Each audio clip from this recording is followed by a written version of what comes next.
ওই দিন রাতে এসে বলল যে আমি ঠকেছি, তোমাকে বিয়ে করে আমি ঠকেছি। তখন কেমন ঠকছো যে তুমি ইউজিত? বিয়ের কয়দিন পরে এই ধরনের কথা? সব সপ্তাহ পরে, এক সপ্তাহ পরে এসে আপনাকে বললো যে এই ধরনের কথা। তাও আবার আমাকে জিজ্ঞাসা করে তোমার কোনো ফ্রেন্ড আছে কি না, তাই না? তো যে আমি সাদ্দামের সাথে কথা বলতাম, ওর সাথে পরীক্ষার সময় বিভিন্নভাবে হেল্প করতো আমাকে। আমার নাম নিপা আক্তার। নিপা আক্তার, বয়স কত? বসরানী। জন্ম জেলা কোথায়? কুমিল্লা। কুমিল্লা। আর বর্তমানে থাকছেন? ঢাকা থাকছি। ঠিক আছে, তো নিপা শুরু করুন, তারপরে না হয় আমরা প্রাসঙ্গিকভাবে যা বলার আপনার কাছ থেকে জানার টুকটাক আমি সেটা জানবো। শুরু করুন প্লিজ। আমি ছোটবেলা থেকে শুরু করতে চাই জিনিসটাই। হ্যাঁ, আমার যখন বয়স 1 বছর 1 দিন, জি, ওই দিন আমার বাবা মারা যায়। আচ্ছা, আমরা 3 ভাই বোন, 3 ভাই 1 বোন ছিলাম। আচ্ছা, তো আমার বড় 2জন ভাই আর আমি আর আমার ছোট ভাই। জি, আমার যখন 10 মাস কি 11 মাস এরকম সময় আর কি, আমার ছোট ভাই মানে হয়ে গেছে। আচ্ছা, আমার বাবার ক্যান্সার হয়েছিল 1993 সালে। আচ্ছা। তো কি করতো বাবা? পেশায় কি ছিলেন? বাবা একটা দোকানে ম্যানেজার ছিল ঢাকাতে। আচ্ছা, আপনার কি তখন ঢাকাতে থাকতেন? না, আমরা গ্রামের বাড়িতে ছিলাম, বাবা ঢাকা থাকতো, আমরা গ্রামের বাড়িতে ছিলাম, আসা যাওয়া হতো আর কি। নানা বাড়ির সবাই ঢাকাতেই থাকে। তারপর বাবা মারা যাওয়ার পর আমরা তো তখন ছোট, আমাদের তো ইনকাম সোর্স বলতে আর কেউ নাই। তো মামার বাড়ি থেকে অনেক হেল্প পেতাম। আমার বড় মামা ভালো, অবস্থান ভালো, তো অনেক হেল্প পেতাম আমরা। বাবাকে তখন যখন বাবার 1993 সালে ক্যান্সার হয়েছিল, তো অনেক টাকা পয়সা খরচ করা হয়েছে বাবার পেছনে, অনেক টাকা পয়সা, সবকিছু মামার বাড়ি মামার থেকে দেওয়া হয়েছিল। তারপর নানা ভাই বা মামারা চাইছিল যে মাকে নিয়ে যাবে, কিন্তু আমরা একটা ভাই বোন কি করব, দাদা দিয়ে তখন চাইতেছে না যে না, আমার তো ছোট ছোট নাতি নাতনি ফেলে মানে বউকে আমরা দিব না। তো আমার কাকু ছিল, ও বিবাহিত ছিল। এখন সবাই ডিসিশন নিল যে কাকার জন্য মাকে রেখে দিবে, যে তোমরা সবাই ছোট, বাবার ছোট ভাই, বাবার ছোট ভাই, আচ্ছা, রেখে দিবে, এটাই ভালো হবে। তো মা প্রথমত রাজি ছিল না, পরে যখন আস্তে আস্তে সবাই বুঝালো নানা বাড়িতে রাখবে, ঠিক আছে, আমাদেরকে নিয়ে যাবে, আমরা গ্রামের বাড়িতে থাকবো, তারপরও তো কোনো একটা প্রবলেম হবে, মানুষ একটা কথা বলে ফেলবে, কারণ মুখ তো আর চাপা দিয়ে রাখতে পারবে না। সবাই বুঝাচ্ছে এটা যে ওরা থাকুক, ওদের বাবার বাড়িতে থাকবে, ভালো থাকবে, আর ওটা তো অন্য কেউ না, নিজে আপন কাকা। তো এইটা বলার পর বাবা মারা যাওয়ার 3 বছর পর মায়ের সাথে আর কি বাবার বিয়ে হয়। আচ্ছা, বিয়ে হওয়ার পর ভালো, আমাদের বাবা নাই, বাবা মরে গেছে, এটা আমরা বুঝতে পারিনি, ছোট তখন, আমাদের বয়স 3-4, আমার ছিল আমার ছোট ভাই 3 বছর এরকম। আমরা বাবার অভাবটা কি আমরা বুঝতে পারিনি, কখনো বুঝতে পারিনি। আপনি ছোটবেলা থেকেই জেনেছেন যে কাকাই হচ্ছে কাকা না? এতটুকুই জানতাম, আস্তে আস্তে যখন বড় হলাম আমরা সবাই কাকা ডাকতাম। আচ্ছা, তো এটা নিয়ে কেউ বলতো কেন কাকা ডাকিস এত আদর করে, বাবারা কাকা জানছি, কাকাই না, এতটুকুই, কিন্তু আমাদের বাবার মতো সবকিছু তো আমাদের কাকা। আচ্ছা, তা আমি পড়াশোনায় মোটামুটি ভালো ছিলাম। ও ক্লাস যখন আমি 4 পড়ার অবস্থায় 26শে মার্চ যে ফুল লাগবে, আমাদেরও স্কুলে অনুষ্ঠান হবে, তো সবাই ফুল অ্যারেঞ্জ করতে চায়, তো কিন্তু আমি পারতেছি না, আমি ফুল আনবো কোথা থেকে, এরকম একটা চিন্তাধারা যে কোথায় থেকে ফুল আনিব। একটা ভাইয়া শুনলো যে আমি ফুলের জন্য করতেছি, তো ভাইয়া বললো যে তোর কি ফুলের দরকার? হ্যাঁ আমার না ফুলের দরকার। তো বলে আচ্ছা তোকে আমি ফুল দিব, তুই বিকালবেলা ওখানে আসিস, একটা জায়গার নাম, ক্লাস তখন 4। ফুল কেন 26শে মার্চের সময় অনুষ্ঠান হবে? ওই স্কুলে অনুষ্ঠান হবে আর সবাই ফুল নিবে, আমার হাতে ফুল থাকবে না, এটা। আচ্ছা, তো ফুল খুঁজছিলেন? হ্যাঁ, ফুল খুঁজতেছিলাম তখন, কিন্তু তখন পাওয়া যায় না যেহেতু গ্রামে। আচ্ছা, তা আমি গেলাম, ওখানে গেলাম, তো ভাইয়া একটা ধূপের আড়ালে আমাকে ডাক দিল, আমি ওখানে গেলাম, ভাইয়া ফুল কই? পর দাঁড়া দিছে, তোকে পড়াই দেবো। তো বললো না, উনি আমার গায়ে আর কি হাত দিচ্ছে, অসহায় বা হাত দিচ্ছে। আমি তো ছোট, তখন তো কিছু বুঝি না, আমি তখন কান্নাকাটি করতেছি যে ভাই এটা কি, আমি কান্না করতেছি যে আপনি কি করতেছেন, আমি সবাইকে বলে দেবো, আপনি তো আমাকে ফুল দিবেন, ফুল দেওয়ার জন্য ডাকছিলেন, কিন্তু এরকম করতেছেন কেন, এরকম করে কান্নাকাটি করতেছি। তখন আমার মুখ চাইপা ধরে রাখছে, ওই যে আওয়াজ করিস না, চুপ তো, আওয়াজ করিস না। তো আমি তখন কান্নাকাটি করতেছি, করার পর তখন ভাইয়া মানে কিছু করতে চাইছিল আবার অস্বাভাবিকভাবে তা আমি বুঝতে পারতেছি না কি করব। তখন আমি কান্নার পরিমাণটা বাড়িয়ে দিলাম। তখন ভাইয়া বলে যাচ্ছে ঠিক আছে, আমার ঘাড়ে ভাবে হাত দিয়ে বলে যাচ্ছে ঠিক আছে তুই চলে যা, তুই কাউকে কিছু বলিস না। আচ্ছা তো এইটা আমার একটা কাকা দেখলো যে উনি আর আমি ওখানে ছিলাম। আচ্ছা কাকাটা দেখার পর কি করলো, উনি আমাকে কিছু বললো না বা ওনাকেও কিছু বললো না। আমি তো ছোট, আমাদের কিছু হয় নাই বা কি, আমি তো তখন তো কিছু বুঝি না এগুলো কি। তা আমি বাসায় চলে আসলাম। আসার পর তার 1 দিন 2 দিন পর আর কি, তো দুপুরবেলায় কি মা ডাক দিল আমায়, এদিকে আয়। বলছে তোকে নাম ধরে বললো যে ও তোকে কি করছে। বলছে না আমার কিছু করে নাই তো, ওর সাথে ওখানে গেলি কেন? তা আমি বললাম যে না কিছু করেনি, এমনিতে আমি ফুলের জন্য গেছি, এইটা বললাম। তো বলার পর মা কিছু বলে নাই। পরের দিন বাবাকে আবার ওই কাকাটা বললো। বলার পর আমাকে খুব মারা হলো। মানে একটা মানুষ এত মারে ফ্যামিলিকে যে মা বাবা খুব খুব মারতেছিল যে কি করছে বলো তো। আমি বলি আমাকে কিচ্ছু করেনি, আমার দুইটা হাত বেঁধে দিয়ে উপর দিয়ে হাত ছিল আর পাগলা নিচে কিছু ছিল না, পাগলা ছাড়া ছিল। ওই বাবা অবস্থায় আমার গায়ে পিঁপড়া ঢেলে দিয়েছিল। মানে আমি শিকার যাই যে কি হয়েছে। লাল পিঁপড়া? হ্যাঁ লাল লাল বড় বড় পিঁপড়া। এটা চাচা মানে আপনার বাবা মা আমার বলতেছে বাবা মানে চাচা কাকা। হ্যাঁ মানে কি করছে, তুই কেন গেলি ওখানে, কি করছে? বোর্ডে দেখেছিল জানো একটা কাকা, আমার আপন না সম্পর্কের একটা কাকা দেখেছেন, দেখে আমার বাবা মাকে বলেছে। তো বাবা মাও শিকার মানে লাল পিঁপড়া দিয়েছে বলে পিঁপড়া দিছে। তো খুব মারতেছিল। তো আমার তো কি, আমি তো শিকার যাই না, যে না কিছু করছে তাহলে শিকার যে না হলে মারবো না। আর এত পরিমাণে মারা হয়েছে যে আমার আর নিঃশ্বাসে নিতে পারতেছি না, খুব মারা হয়েছে। তো মারার পরে বললাম যে হ্যাঁ কিছু করছি, কি করছি সেটা তো নিচে বলতে পারি না, কিছু করছি। তো দেন ওখানে মারার হয় নাই।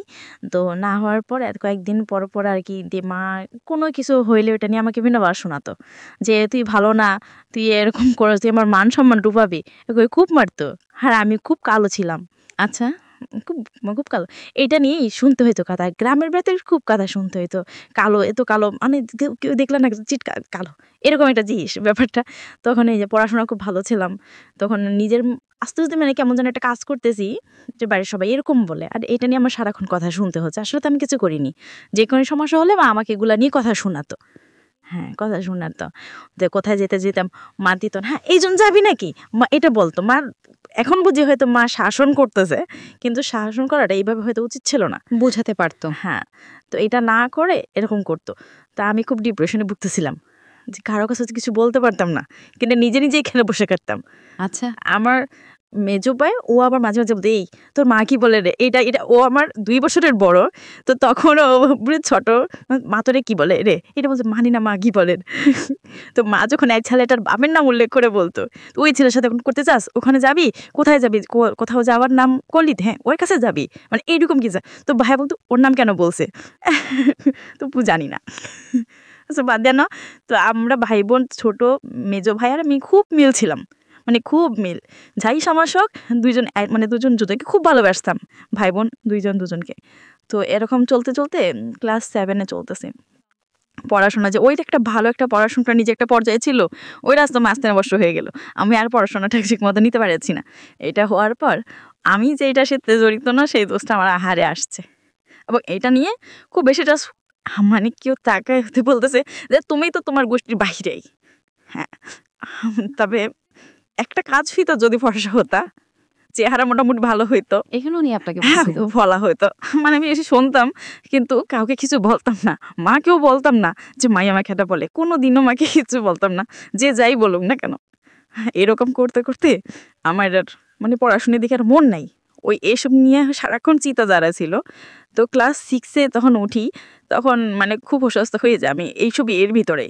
তো ডাক্তার বলতে জন্ডিস এসব রোগ, কিন্তু আসলে না, মানে মূলত আমার কি সমস্যা সেটা আমি বলতে পারবো যে আমি এগুলো নিয়ে খুব টেনশন করি। আচ্ছা যে কি হতো, মানে কেডো এরকম উঠতেছে আমার সাথে। তো এটা হওয়ার পরে ক্লাস যখন আমি 7-এ পড়ি, তো তখন আমাদের মোটামুটি ভালো চলতেছে, ফ্যামিলি ভালোই চলতেছে, মানে কোন দিক দিয়ে কোনো সমস্যা দেখতেছি না। জি 2005 সালে আমার মেজো খালামণি মার্ডার হয়। ঘটনা কি ছিল, মানে আপনি কিভাবে দেখলেন, কিভাবে জানলেন? সেটা জানা হলো যে আমার মেজো খালামণি আমাদের বাড়ি থেকে 2-3 গ্রামের পরে ছিল। হ্যাঁ মেজো খালামণির লাশটা পানিতে ভেসেছিল। আপনি কি খবর পেলেন, কিভাবে আপনি জানলেন? সেটা জানা হলো যে আমার মেজো খালামণি আমাদের বাড়ি থেকে 2-3 গ্রামের পরে ছিল। হুম। মেজো খালামণির লাশটা পানিতে ভেসে ছিল। আপনি কি খবর পেলেন কিভাবে আপনি জানলেন? আমাদেরকেও ওনাদের মানে ও বাড়ি থেকে আমাদেরকে খবর দেওয়া হলো আর কি। তো আমরা যখন গেলাম, গিয়ে দেখলাম যে লাশটা অস্বাভাবিকভাবে কিছু আমরা মা বুঝতে পারলো যে আমার বোন এরকম হলো কেন, মানে একটা মানুষকে মেরে পানিতে ফেলে দেওয়া হইলো, তার শরীর অস্বাভাবিক কিছু দেখা গেল মারা যাওয়ার পর কি মানে এই একটা সমস্যা শুরু হয়ে গেল, যে এই একটা আরেকটা জিনিস মানে মাথায় এফেক্ট করলো, যে এরকম একটা কিছু আমাদের লাইফে হয়ে গেল। হচ্ছে আমার খালামণি খুব ভালো ছিল, আমাদের খুব আদরও করতো, ওকে। মাও খুব মানসিকভাবে মানে হয়ে গেল। তো এটার পর খালামণি মারা যাওয়ার কিছুদিন পর কি হলো, আমার বড় ভাই তখন ইন্টারমিডিয়েট পরীক্ষাতে ছিল, পরীক্ষা টেস্ট দেওয়া হয়ে গেছিলো, পরীক্ষাতে ছিল। তো শুনতে পারলাম মানে খালামণি মানে কয়েকদিন পরই শুনতে পারলাম যে আমার ভাই একটা রিলেশন করতেছে। আপনার বড় ভাই? হ্যাঁ, বড় ভাই একটা রিলেশন করতেছে।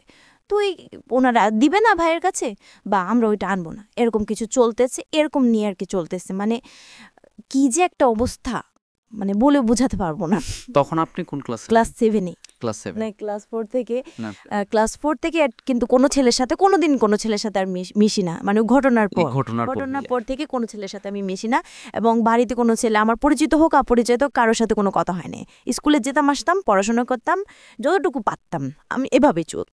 না। আচ্ছা, এখানে চলতেছে এই সমস্যাটা ভাইয়ার এটা নিয়ে। তো ভাইয়াকে তখন আর ইন্টারমিডিয়েট পরীক্ষাটা দেওয়া হয়নি, ভাইয়াকে ঢাকায় পাঠিয়ে দেওয়া হলো মামার কাছে। তো ভাইয়া একটা দোকানে ম্যানেজারি ঢুকলো, ভালো, খুব ভালো যেতে চলতেছে। 2008 সালে ভাইয়া ওনাকে বিয়ে করলো। তখন আপনার ভাইয়া কি করে? ভাইয়া তখন শেয়ারের ব্যবসা করে, 20 বছর ভাইয়া তখন যে মেয়েটাকে লাভ করতো তাকে বিয়ে করলো। ওকে, না তো উনি তো ভাইয়াকে বিয়ে করবে, ভাইয়ের সাথে আসবে, এটা ওনাকে খুব মারা হতো। তো ওনাকে মারা হতো, প্লাস ওনারা আমাদের এখানে আসতো, আসে আমাদের সাথে ঝামেলা করতো, যে আমাদের মানে মেয়েকে এই করছে সে করছে, এসব নিয়ে খুব ঝামেলা হতো। তো ঝামেলা হওয়ার পরে এরকমভাবে চলতেছিল। তো আমি যে ক্লাস 4 থেকে কিন্তু আর কোনো ছেলের সাথে কোনোদিন কোনো ছেলের সাথে আমি আর মিশি না, মানে ওই ঘটনার পর থেকে কোনো ছেলের সাথে আমি মিশি না। এবং বাড়িতে কোনো ছেলে আমার পরিচিত হোক আর অপরিচিত হোক কারোর সাথে কোনো কথা হয়নি। স্কুলে যেতাম, আসতাম, পড়াশোনা করতাম, যতটুকু পারতাম এইভাবেই চলতো। আচ্ছা, এখানে চলতেছে যে এই সমস্যাটা ভাইয়ার ইয়েটা নিয়ে। তো ভাইয়াকে তখন আর ইন্টারমিডিয়েট পরীক্ষাটা দেওয়া হয়নি, ভাইয়াকে ঢাকা পাঠিয়ে দেওয়া হলো মামার কাছে। তো ভাইয়া একটা দোকানে ম্যানেজার ঢুকলো, ভালো, খুব ভালো চলতেছে। 2008 সালে ওই ভাইয়া ওনাকে বিয়ে করলো। তখন আপনার ভাই কি করে? ভাইয়া তখন ছেড়ে ব্যবসা করে। 24 বছর হুম। বা ভাইয়া তখন যে মেয়েটাকে উল্লাস করতো তাকে বিয়ে করলো। ওনাকে বিয়ে করছে। তো অনেক কিছু হয়ে বিয়েটা হয়েছে, অনেক কাহিনী হয়েছে, অনেক কিছু হয়েছে। ঠিক আছে, সেটা ইম্পর্টেন্ট না, বাট আপনার গল্পটা ইম্পর্টেন্ট। মানে আমার যে গল্পটা ইম্পর্টেন্ট, তো ওইটা নিয়ে দেখানো হলো। আনার পর থেকে এখনো আবার ফ্যামিলিতে আরেকটা সমস্যা যে আসছে না, বহু শাশুড়ি সমস্যাটা, জি জি জি। সেটাই চলতেছে। মানে মা বা ভাই ওনার তো প্রতিদিনই কিছু না কিছু নিয়ে সমস্যা হবেই হচ্ছে। তো কিন্তু আমাদের ভাই বোনদের সাথে বা আমার সাথে কোনো সমস্যা নেই, ভাবির সাথে কখনো কোনো সমস্যা নেই, ভালোই চলতেছে। এরকমভাবে চলার উপর যখন মানে এগুলা মানে আমি তখন ক্লাস 9-এ পড়ি। আচ্ছা, ক্লাস 9-এ নরসিংদী থেকে তো একটা ছেলে আমাদের ওখানে কাজে আমাদের ওখানে গেল। আমাদের ওখানে যাওয়ার পর ওরা আবার মার সাথে কথা বলতো, মাকে কাকি ডাকতো, খুব ভালো। মা কিন্তু ওই ডিপ্রেশনে ছিল যে আমার মেয়েটা কালো, মা আস্তে আস্তে আমি বড় হচ্ছি, এখন আবার মানে চিন্তা যে আমার মেয়েটা কালো, কিভাবে ভাবে বিয়ে দিব, মানে এটা খুব চিন্তা করতো সবাই যে মেয়েটাকে বিয়ে দিব কিভাবে। কয় বোন ছিলেন আপনারা? আমরা 2 বোন, ওই কাকার ঘরে একটা মেয়ে হইছ। আপনি ছোট বোন? আমি বড়। আপনি বড়, কাকা করে একটা বোন। করিমি। তো আপনি কি কাকেই বলতেন না বাবা? হ্যাঁ, কাকে বলতাম, কাকি। 4 জন কাকাই বলতাম, ছোট বোনটা বাবা বলতো, বাবা। তো মা একদিন রাস্তায় কি করতেছে, মানে দাঁড়ায় আছে, একটা মেয়ে, ফর্সা মেয়ে হেঁটে যাচ্ছে। তো হেঁটে যাওয়ার পর মা বলতে, আল্লাহ তুমি আমার ছোট মেয়েটাকে যা দিলা, আমার বড় মেয়েটাকে এরকম করে তৈরি করলে যে আমার মেয়েটাকে আমি একটা ভালো জায়গায় বিয়ে দিতে পারবো না। এটা আপনার সামনেই বলেছে? মা না, আমি ছিলাম না তখন, আমাদের অবস্থান তখন মোটামুটি ভালো। ভাইয়া শেয়ারে ব্যবসা করতেছেও ভালো, খুব ভালো। মা এটা বলার করে একজন শুনলো, ওই যে যারা বাসা নিয়েছে আমাদের ওখানে, ওটা একজন শুনলো। মানে কার কাছ থেকে শুনে? মা বলতেছে এটা, ও শুনলো। আচ্ছা, ও হেঁটে যাচ্ছে, ওই মেয়েটাও হেঁটে যাচ্ছে, মা ওই কথাটা তখন বললো, জোরে বললো। তো বলার পর আমি তখন স্কুলে ছিলাম। তো শোনার পর ওর কি করলো, আমার একটা আপুর সাথে ওর ভালো মানে যোগাযোগ ছিল। তো আপুকে বললো যে এরকম এরকম, মানে ওকে আমার ভাল লাগে, ওকে নিয়ে আমাকে একদিন খুব মানে ইয়ে করতেছে যে তুই ভাবে মানে জীবন জলে কেমনে, খাওয়া দাওয়া না করলে কেমনে হবে, এরকম ওই শুনতেছে। তো ও শুনলো, শোনার পর পরে আপুকে বললো যে আপুকে একটু ডাকেন, আমি আসলে একটু কথা বলবো। আমাকে ডাকা হলো, তো ডাকার পর আমি গেলাম আপুর ঘরে গেলাম, যাওয়ার পর বললাম যে কি কেন ডাকছেন আমাকে। তো ডাকার পর বললো যে তুমি বসো, তোমার সাথে একটু কথা আছে। বললাম যে কি কথা, তুমি বসো। তো ছেলেটার নাম কি ছিল বলার পর বললো যে ভাত খাও না কেন। আমার আর খেতে ইচ্ছা করছে না, আমার ভালো লাগে না, আমার খাইতে ইচ্ছা করে না। তো ও বললো যে আমার সাথে ভাত খাবো না, ওনার সাথে আমি খাবো কেন, এটা বলে ওখান থেকে চলে আসছি। আচ্ছা, তো উনি আর খায়নি। চলে আসার পর এখন আমি খাইনি, উনিও খায় না, মানে দুজনে না খায় অবস্থা। তখন আপু বললো যে এখন আপুকে একটু বলবে, ওকে বলবে না আমাকে একটা চিঠি দিতে, 9 সাল তখন, ওকে বলবে চিঠি দিতে, চিঠি দিয়ে আমি মানে ও আমাকে বলবে যে আমি কেন খাইনি বা ওকে আমাকে খেতে বলতে হবে, এরকম কিছু। তো আমি কি বলবো, কেন বলবো এটা। তখন আপু এটা বললো, আমি তো প্রথম রাজি না। পরে আরেকটা ফুপি ছিল, সে বললো যে বউ কর না, কি হয়েছে, সমস্যা কি, এটা তো মহাভারত কিছু নাও চলে গেল। তো তারপর তো ওকে ওরকম কিছু না, ওর সাথে তো আর কোনো যোগাযোগ নেই। তো আমি রাজি হলাম, আচ্ছা ঠিক আছে চিঠি লিখবো। এখন চিঠি লিখতে গিয়ে আমি একবার কি চিঠি লিখবো আমি তো বুঝতে পারতেছি না কীভাবে লিখবো। তো একবার চিঠি লিখতে গিয়ে 10টা পেজ নষ্ট করলাম, চিঠি আমার লিখতে পারিনি, মানে কষ্ট করে চিঠি লিখলাম, লিখেও ওনাকে দিলাম যে আমি কেন খাননি, আপনি নাকি খাননি। আপু বললো যে ঠিক আছে আপনি খান, আমিও খাবো। তো এটা বলার পর ও খেলো। এরকম 2-3টা আমারই চিঠি দেওয়া হলো আর কি, 3টা। তো আমি আসলে একটা দিয়ে লিখলাম যে আপনি কি জান আমার কাছে অনেক কেন ওরকম বলতেছেন। তো বললো যে যে চোখের ভাষা বুঝে না সে মনের ভাষা বুঝবে না, তুমি কি আমার চোখ দেখে বুঝতে পারো না যে আমি কি বলতে চাই। আমি তো কিছু বুঝতেই পারিনি। তো ওটা বলার পর তার কয়েকদিন পর ওরা চলে আসলো, ওদের কাজটা শেষ, ওরা চলে আসলো। তো আমার বাবা তখন ফোন ব্যবহার করতাম, আমি মাকেও ব্যবহার করতাম না, তো বাবার ফোন নাম্বার নিয়ে আসা হলো। তো নিয়ে আসার পর ও মাঝে মধ্যে ফোন দিত, আপুর সাথে কথা বলার জন্য ফোন দিত, যে আপুর সাথে কথা বলবো। তো আপুর সাথে কথা বলে তখন তো আমি বুঝতাম আমাকে দিত, তো আপুর সাথে কথা বলবো বুঝতাম যে আমার সাথে কথা বলবে এরকমভাবে। তো ওনার কথা আমার খুব ভালো লাগতো, ওনার কথা বোঝানোর খুব সুন্দরভাবে কথা বলতে পারতো, গুছিয়ে কথা বলতে পারতো, সেটা আমি তখন পারতাম, উনি কথা বলতে পারতো খুব সুন্দরভাবে। তো ওনার সঙ্গে আমি কথা বলতাম, ভালো লাগতো। এরকম করতে করতে এসএসসি পরীক্ষা দিলাম, মানে ওনার সাথে তোমার যোগাযোগ হতো এরকম আর কি, 1 মাস 15 দিন 20 দিন এরকম আর কি, এতদিন পর পর এক ওনার সাথে আমার যোগাযোগ হতো। তখনও কি মানে ওনার সঙ্গে আপনার সম্পর্ক তৈরি হয়েছে নাকি জাস্ট এমনিতেই হাই হ্যালো? তখন আর কি সে বললো আর কি এরকম এরকম, মানে অনেকদিন পার হয়ে যাওয়ার পর এখন নিয়ে বললো যে আমি তোমাকে বিয়ে করতে চাই, আমি তোমাকে ভালোবাসি। আমিও উৎসাহের বয়স তখন ক্লাস 9 থেকে তখন 10-এ উঠলাম, বা আবেগের বয়স, আমিও ঠিক আছে কথা বলি, আমার কথা সাথে মতো কথা বলতেই ভালো লাগে, প্রেম ভালোবাসা কি জানি না তখন, সেটা বুঝতেই পারবো না, কিন্তু আমার ভালো লাগতো ওনার সাথে কথা বলতে, আমার খুব ভালো লাগতো।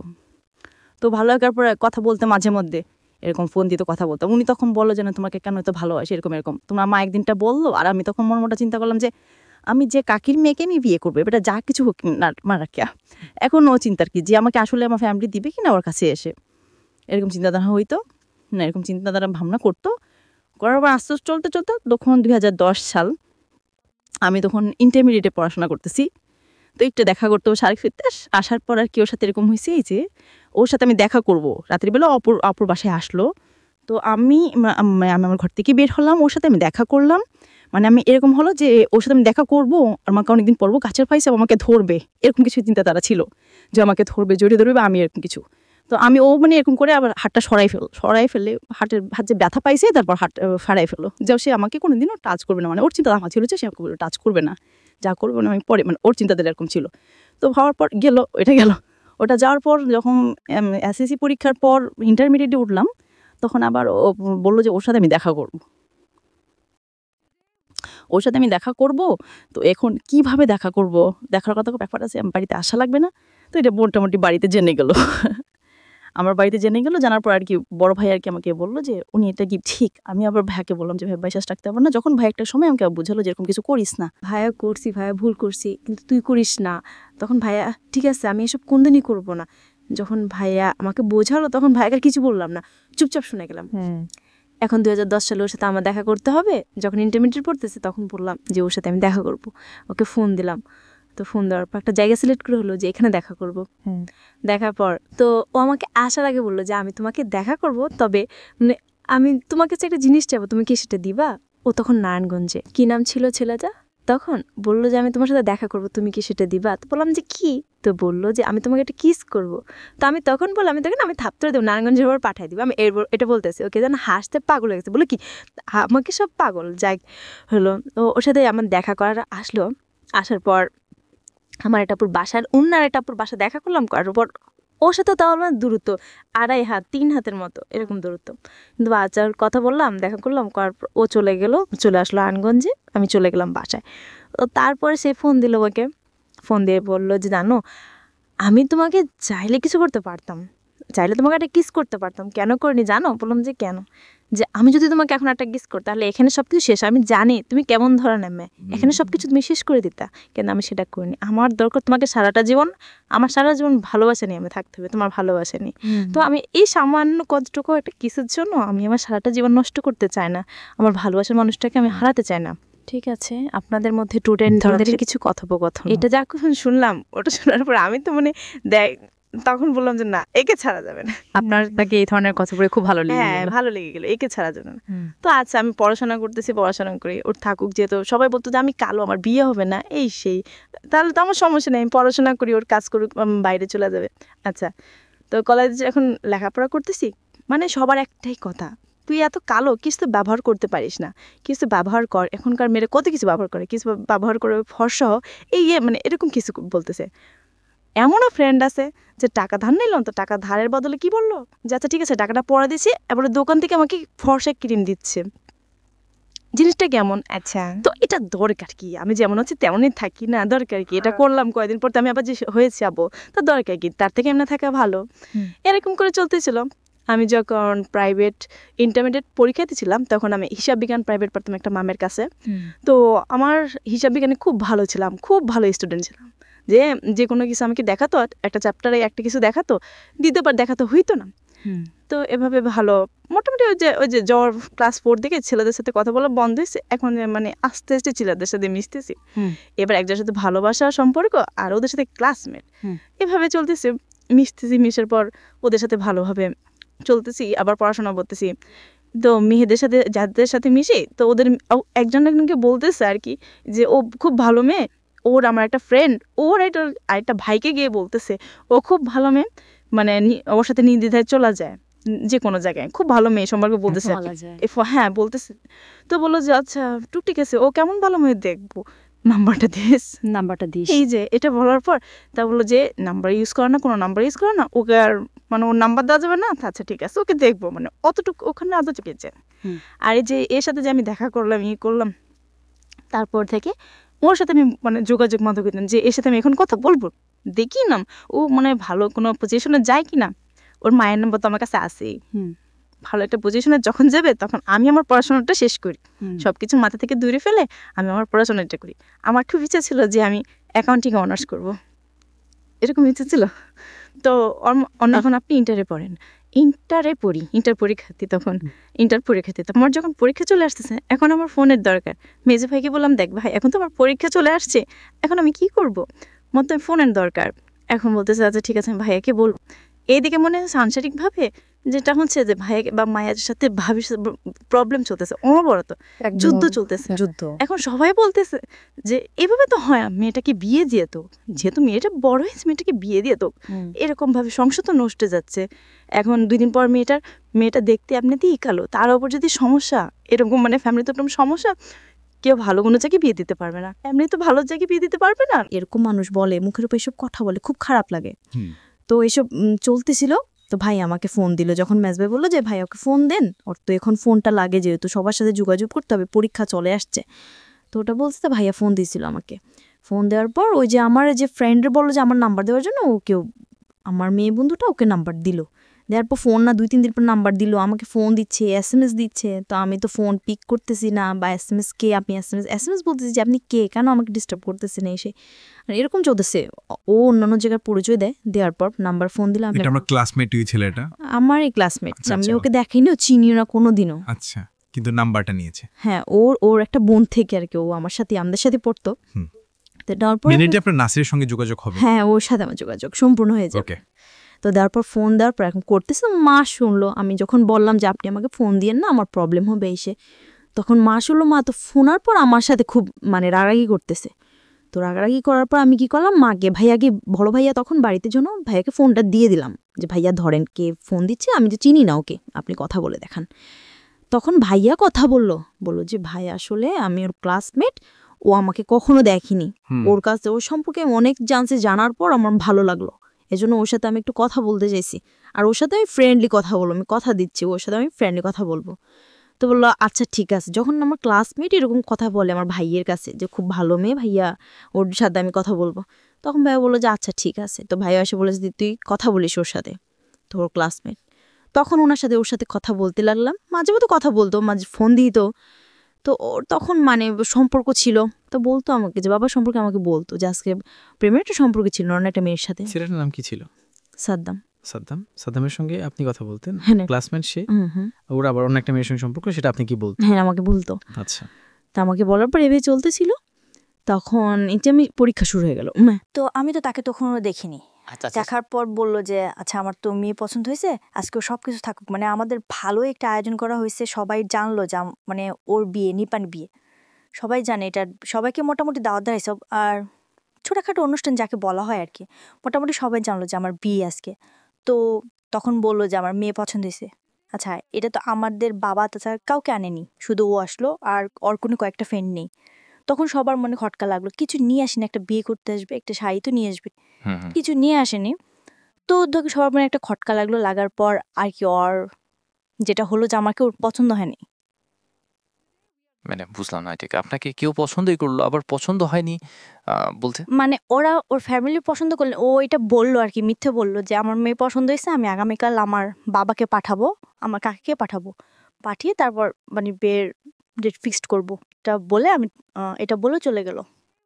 তখন সবাই মোটামুটি বুঝতে পারলো যে কিছু একটা সমস্যা। পর ও ফোন দিয়ে বললো যে এরকম এরকম, এখন না বিয়েটা পরে, ওকে টেন্স করতে বলেন না, আমাকে পড়াশোনা করতে বলেন। তো ওকে বিভিন্ন জন ভাইয়ের বিভিন্ন ফ্রেন্ড সার্কেলে এসে মানে বিভিন্ন মানুষ বোঝালো, বা ওদের বাড়ি থেকে যখন মানে আমি যখন ওদের বাড়িতে গেলাম তখন শুনতে পেলাম আর কি, মানে আমার শাশুড়ি শ্বশুর সবাই বোঝালো যে মেয়েটা ভালো, কিছু হবে না, বিয়ে করছে, কালো হয়েছে, তাদের কিছু হবে না। এটাই করে ওকে বোঝানো হলো। বোঝানোর পর পরের দিন বৃহস্পতিবার ও আবার ভাইয়ের সাথে মিট করলো যে আপনি আসেন, আপনার সাথে দেখা হবে, দেখা করবো। তো দেখার পর পরীক্ষার সময় বিভিন্নভাবে হেল্প করতো আমাকে, বা আমার জানা যে তোকে যে প্রশ্নটা, সেটা হচ্ছে যে এটা খুব সেন্সিটিভ একটা বিষয়, তারপর আমি করছি আপনাকে এই প্রশ্নটা, এই কথাটা সে কেন বললো আপনার কি জানা আছে? কারণ আপনি যেটা স্বীকারোক্তি দিয়েছেন এখানে, তাতে তো আপনার ধরনের কোনো ঘটনাই ঘটেনি, জীবনে এরকম কোনো ঘটনাই ঘটেনি। আচ্ছা, মোটামুটি ভালো ছিলাম, আচ্ছা, মানে স্বাস্থ্যও ভালো ছিল। তো সেক্ষেত্রে তার এরকম চিন্তাধারা ছিল। তো ওকে জিজ্ঞেস করলেন না যে তুমি এটা আমাকে কেন বলছো? বা বলে যে আমি বিয়ের আগের বিভিন্ন জনকে জিজ্ঞাসা করলো, তারা এরকম এরকম বলে, এরকম এরকম, কিন্তু তোমার মাঝে এরকম কিছু নাই, আচ্ছা এরকম কিছু সে বলতেছে আর কি। আচ্ছা, সেগুলো আপনার মধ্যে অ্যাবসেন্স ছিল, সে কারণে সে আপনাকে আসলে না, কিন্তু আমার সাথে আমার সেরকমই হয়েছে, আমি সেই কষ্টটাই অনুভব করছি, আমার সেই জিনিসগুলাই হয়েছে, কিন্তু তাকে সেটা চলে গেছে, কষ্টটা আমি পাইছি, পরে বুঝতে পারছি আমার কতটুকু কষ্ট হয়, সেটা আমি বুঝতে পারছি। সে তো চলে গেল পরের দিন সকালবেলা। আমি তো সামহাও সে আপনার মুভমেন্ট বা সবকিছু মিলিয়ে সে যেটা গেস করেছে যে আপনার বিয়ের আগে অন্য কারোর সঙ্গে সম্পর্ক, শারীরিক সম্পর্ক একটা বিষয়, খুব সামাজিকতার জায়গা থেকে আমরা এই বিষয়গুলো নিয়ে কথা বলি না, আমাদের সমাজে বেলো এক ধরনের ট্যাবু মনে করা হয়। কিন্তু একটা মেয়ের সংসার জীবন শেষ হয়ে যাওয়ার জন্যে ভয়ঙ্কর রকম ভাবে এটা কিন্তু খুব সেন্সিটিভ একটা বিষয়। আপনারা আপনাদের জায়গা থেকে বিষয়টাকে বোঝার চেষ্টা করবেন। আমি জানি যে আজকে যারা জীবন গল্প শুনছেন তারা প্রত্যেকেই নিজের জায়গাটা থেকে আজকের এই ঘটনাগুলোকে হয়তো নিজের জীবনের সাথে রিলেট করতে পারবেন। তারপর কি হলো, ও আমাকে এগুলো যখন বলল, তখন আমি খুব কান্নাকাটি করলাম যে শোনো, এরকম কিছুই না, তুমি একটাবার বিশ্বাস করো আমাকে, তোমাকে আমি জীবনে বিশ্বাস করব না। এগুলো বলার পর কি হলো, আমার পরীক্ষা শেষ হয়ে গেল। পরীক্ষা শেষ হওয়ার পর ওই যে ওর সাথে আমার চলতেছে, কথাবার্তা চলতেছে, মাঝে মধ্যে ঝগড়া হচ্ছে, আর ফ্যামিলিতে ওর ফ্যামিলি তো খুব রাগ ফিপ করতেছে যে এরকম একটা মেয়ে আমার জন্য আনছেন, এত কালো মেয়ে, আমি সমাজে যেতে পারবো না, মানে সেই খুব তাদেরকেও প্রেশার রাখতো, আমাকেও রাখতো, ঝগড়া আমাদের সাথেও করতো, তাদের সাথেও করতো। এরকম করতে করতে পরে আমার পরীক্ষা শেষ হওয়ার পর এখন আমার অনুষ্ঠান হবে, তো বললো যে আরো কয়েকদিন পরে যাই। আমি বলছি কয়েকদিন বাড়িতে কি করবো, শ্বশুর বাড়ি থেকে কেউ আসে হুট করে নিয়ে যাবে, কিন্তু ও কোনো অনুষ্ঠান হবে না, এটা কোনো কথা হলো, আমার পিন দিয়ে হলো কিছু হবে না, এটা কি কেমন না, আমি ফ্যামিলিতে বড় মেয়ে, তো তার থেকে বললে আমি ঢাকায় চলে যাই। আচ্ছা, মার এসে কি বাড়াই, ওখানে চলে যাই, ওখানে গেলাম, ঢাকায় চলে আসলাম। আসার পর ও আর আমার বাসায় বাসবাসী যেতাম ওর কাছে, মানে এরকম হতো, তারপরেও যেতাম ওর সাথে, আমার সাথে এমনি সবকিছু চলতেছে, কিন্তু এগুলো সে কেন বলে যাবে। আচ্ছা, বিভিন্ন কলেজের নাম ধরে বলতো যে এই সব মেয়েরা কি খারাপ, হ্যাঁ তুমি জানো না, আমি কিভাবে জানবো বলো। মানে ও বিভিন্ন ভাবে, বিভিন্ন বিকৃত ভাবে কথা বলতো। আমি বলতে যে তুমি এগুলো কি বলো, আমি তো গেলে জানি না। বলছে হ্যাঁ তুমি ঢং করো না, তুমি এগুলো সবই জানো, তুমি আমাকে বল তুমি ঢং করো, তুমি আমাকে সবই জানো। তো জানাই বলার পর আমি মানে কি করবো বুঝতে পারতেছি না, এগুলা নিয়ে প্রতিনিয়ত সমস্যা হচ্ছে। তো সে আমার একটা শারীরিক একটা দিক খুলে বললো, তোমার এটা এরকম এরকম, কিন্তু একটা মানুষের না হইতে আমি বললাম হ্যাঁ এগুলা কি চলতেছে, আমি তো জানি আমি কিরকম। মানে এই বিষয়গুলো নিয়ে আপনি কোনো কথাই বলতেন না? কাউকে কিছু বলতাম না। তো আমি বলার পর যখন ঢাকায় আসলাম, ঢাকায় আসার পর আমি আমার ছোট আন্টির বাসায় গেলাম। ছোট আন্টির বাসায় আমি ছোট আন্টির কাছে শেয়ার করলাম জিনিসটা, যে আন্টি ও তো এরকম এরকম করতেছে, আমি কি করব। আন্টি আপনি কি দেখবেন আমাকে, মানে উপায় না পেয়ে তখন আন্টিকে বললাম যে আপনি আমাকে দেখবেন আমাকে, যে আমার আসলে প্রবলেম কি, আসলে কি রকম কি না। ভেরি ডিফিকাল্ট একটা সিচুয়েশন। প্রত্যেকটা মেয়ের জীবনে এইগুলা নিয়ে মানুষদের মধ্যে কথা বলাটাও খুব ডিফিকাল্ট এবং খুব ভয়ঙ্কর রকমের মানে সাংসারিক অবস্থা দাঁড়ায় এই সিচুয়েশনগুলোর ক্ষেত্রে। যাই হোক, এই মেয়েটির ক্ষেত্রে কি হয়েছে আমরা জানি না, তারপরে কি হলো। তখন আন্টিকে আমি সবকিছু ঘুরে দেখালাম যে আন্টি দেখেন যে আমি আসলে কি ভালো কিনা, আমি আসলে সত্যিই ভালো মেয়ে কিনা। কিছু ভালো লাগতেছে না এরকম মানে না, একটা ওজ পাড়া গায়ে, মানে যে আগের সে অনেক আগের যে নিয়ম কারণ সেরকম আর কি, কেমন গালাগালে, কেমন চিৎকার চাচামাজি, মানে এরকম অসহ্যকর ব্যাপারটা, অসহ্যকর লাগতো ওখানে। ছিল না, অনুষ্ঠানের সময় ছিল না, এই কারণে আর কি আরো বেশি কথা শুনতে হইতো যে কেমন ফ্যামিলি, এসে কিভাবে হইলো এই বড় বুঝছিল না এটা নিয়ে, মানে ননদ বলতে একভাবে, শাশুড়ি বলতো একভাবে, যে যাভাবে যেভাবে পারতো বলতো, আমি শুনে যেতাম, জাস্ট শুনে যেতাম, ওকে কিছু বলতাম না। ওকে বলবো কি, ও একদিন বলে দিয়েছে যে ও বাড়ি থানার পরে যে আমার মা, আমার বোন, আমার ভাই খুশি, তুমিও খুশি, মানে ওরাও খুশি তো আমি খুশি, ওরা ভালো থাকবে তুমিও ভালো থাকবে, ওদের সাথে কোনো যেতে সিঙ্গিট করবো না কোনোদিন। তো ও আচ্ছা ঠিক আছে, ওনাদেরকে ভালো রাখাটাই আমার দরকার। মানে কেমন জানি আচরণই করতো, অন্যরা আমাকে করতো সারাটা দিন ভালো, মানে ও চাইতো না আমার সাথে মিশতে, কিন্তু আমি চাইতাম মিশতে, আমি চাইতাম যে ভালো থাকে ফ্যামিলিতে, আমরা কয়েকটা মানুষ হবে, যদি ভালোভাবে না থাকে তাহলে কিভাবে হয়, ভালোভাবে চলতে চাইতাম। কিন্তু মানে ও কিরকম যেন একটা আচরণ করতো আমার সাথে। তার কারণ পরে জানতে পারলাম যে ও যে আমার হাজব্যান্ড ওদের সাথে রাতভিক করতো, যে এরকম একটা মেয়ে আমাকে দিলে এরকম, মানে এরকম ভাবতো। তো ওদের বাড়িতে গিয়ে দেখা গেল কি আমরা কখনো পুকুরে গোসল করিনি। আচ্ছা, কখনো পুকুরে গোসল করিনি, তো ওদের ওখানে গিয়ে গোসল করতো, মানে খোলামেলা জায়গায় গোসল করা হতো। মানে এটা আমি নিতে পারতাম না, এটা মানে কিভাবে সম্ভব, ওগুলো পারি না। বাড়িতে বাথরুম বাসন আছে, ঘরের কাছে আছে, কিন্তু ওদের অনেকটা দূরে যেতে হতো, মানে এগুলো পারতেছি না, এগুলো মানে নিতে আমার খুব কষ্ট হচ্ছে, খুব কান্নাকাটি করতাম আমি, কিন্তু কাউকে কিছু বলতাম না যে আমি কেন কাঁদি। আমাদের বাড়িতে আসলে যখন চলে আসতাম তখন মানে চিন্তা করে কাঁদে না, শুধু চোখের পানি ফেলতাম, আর আয়সার মানে রুমের ভিতরে বসে ফেলতাম না করতাম কি, মানে কি হচ্ছে এটা। তো এরকম হওয়ার পরে চলতে থাকার পর আমার একটা প্রবলেম ছিল, সেটা হচ্ছে যে আমি মানে মেনস্ট্রুয়েশনের সমস্যা ছিল আর কি, ঠিক মতন আর হতো না। তো এই জন্য আমি একটা ডাক্তারের কাছে গেলাম মোটামুটি। তখন এই যে আমার হাজব্যান্ড এরকম করতেছে, তো আমি মোটামুটি একটু চিন্তা করতাম, এরকম করতে করতে মোটামুটি অসুস্থ হয়ে যাচ্ছে। তো আমার এই যে ওই সমস্যাটা ছিল, তো এই জন্য আমি একটা ডাক্তারের কাছে গেলাম, আমাদের ওখানে ডাক্তারটা ছিল। তো যাওয়ার পর তখন আরও জিনিসটা মনে পড়লো যে আমার হাজব্যান্ড যেটা বলো আমি কি ডাক্তারের কাছে কিছু বলবো, আর মহিলা না পুরুষ ডাক্তার।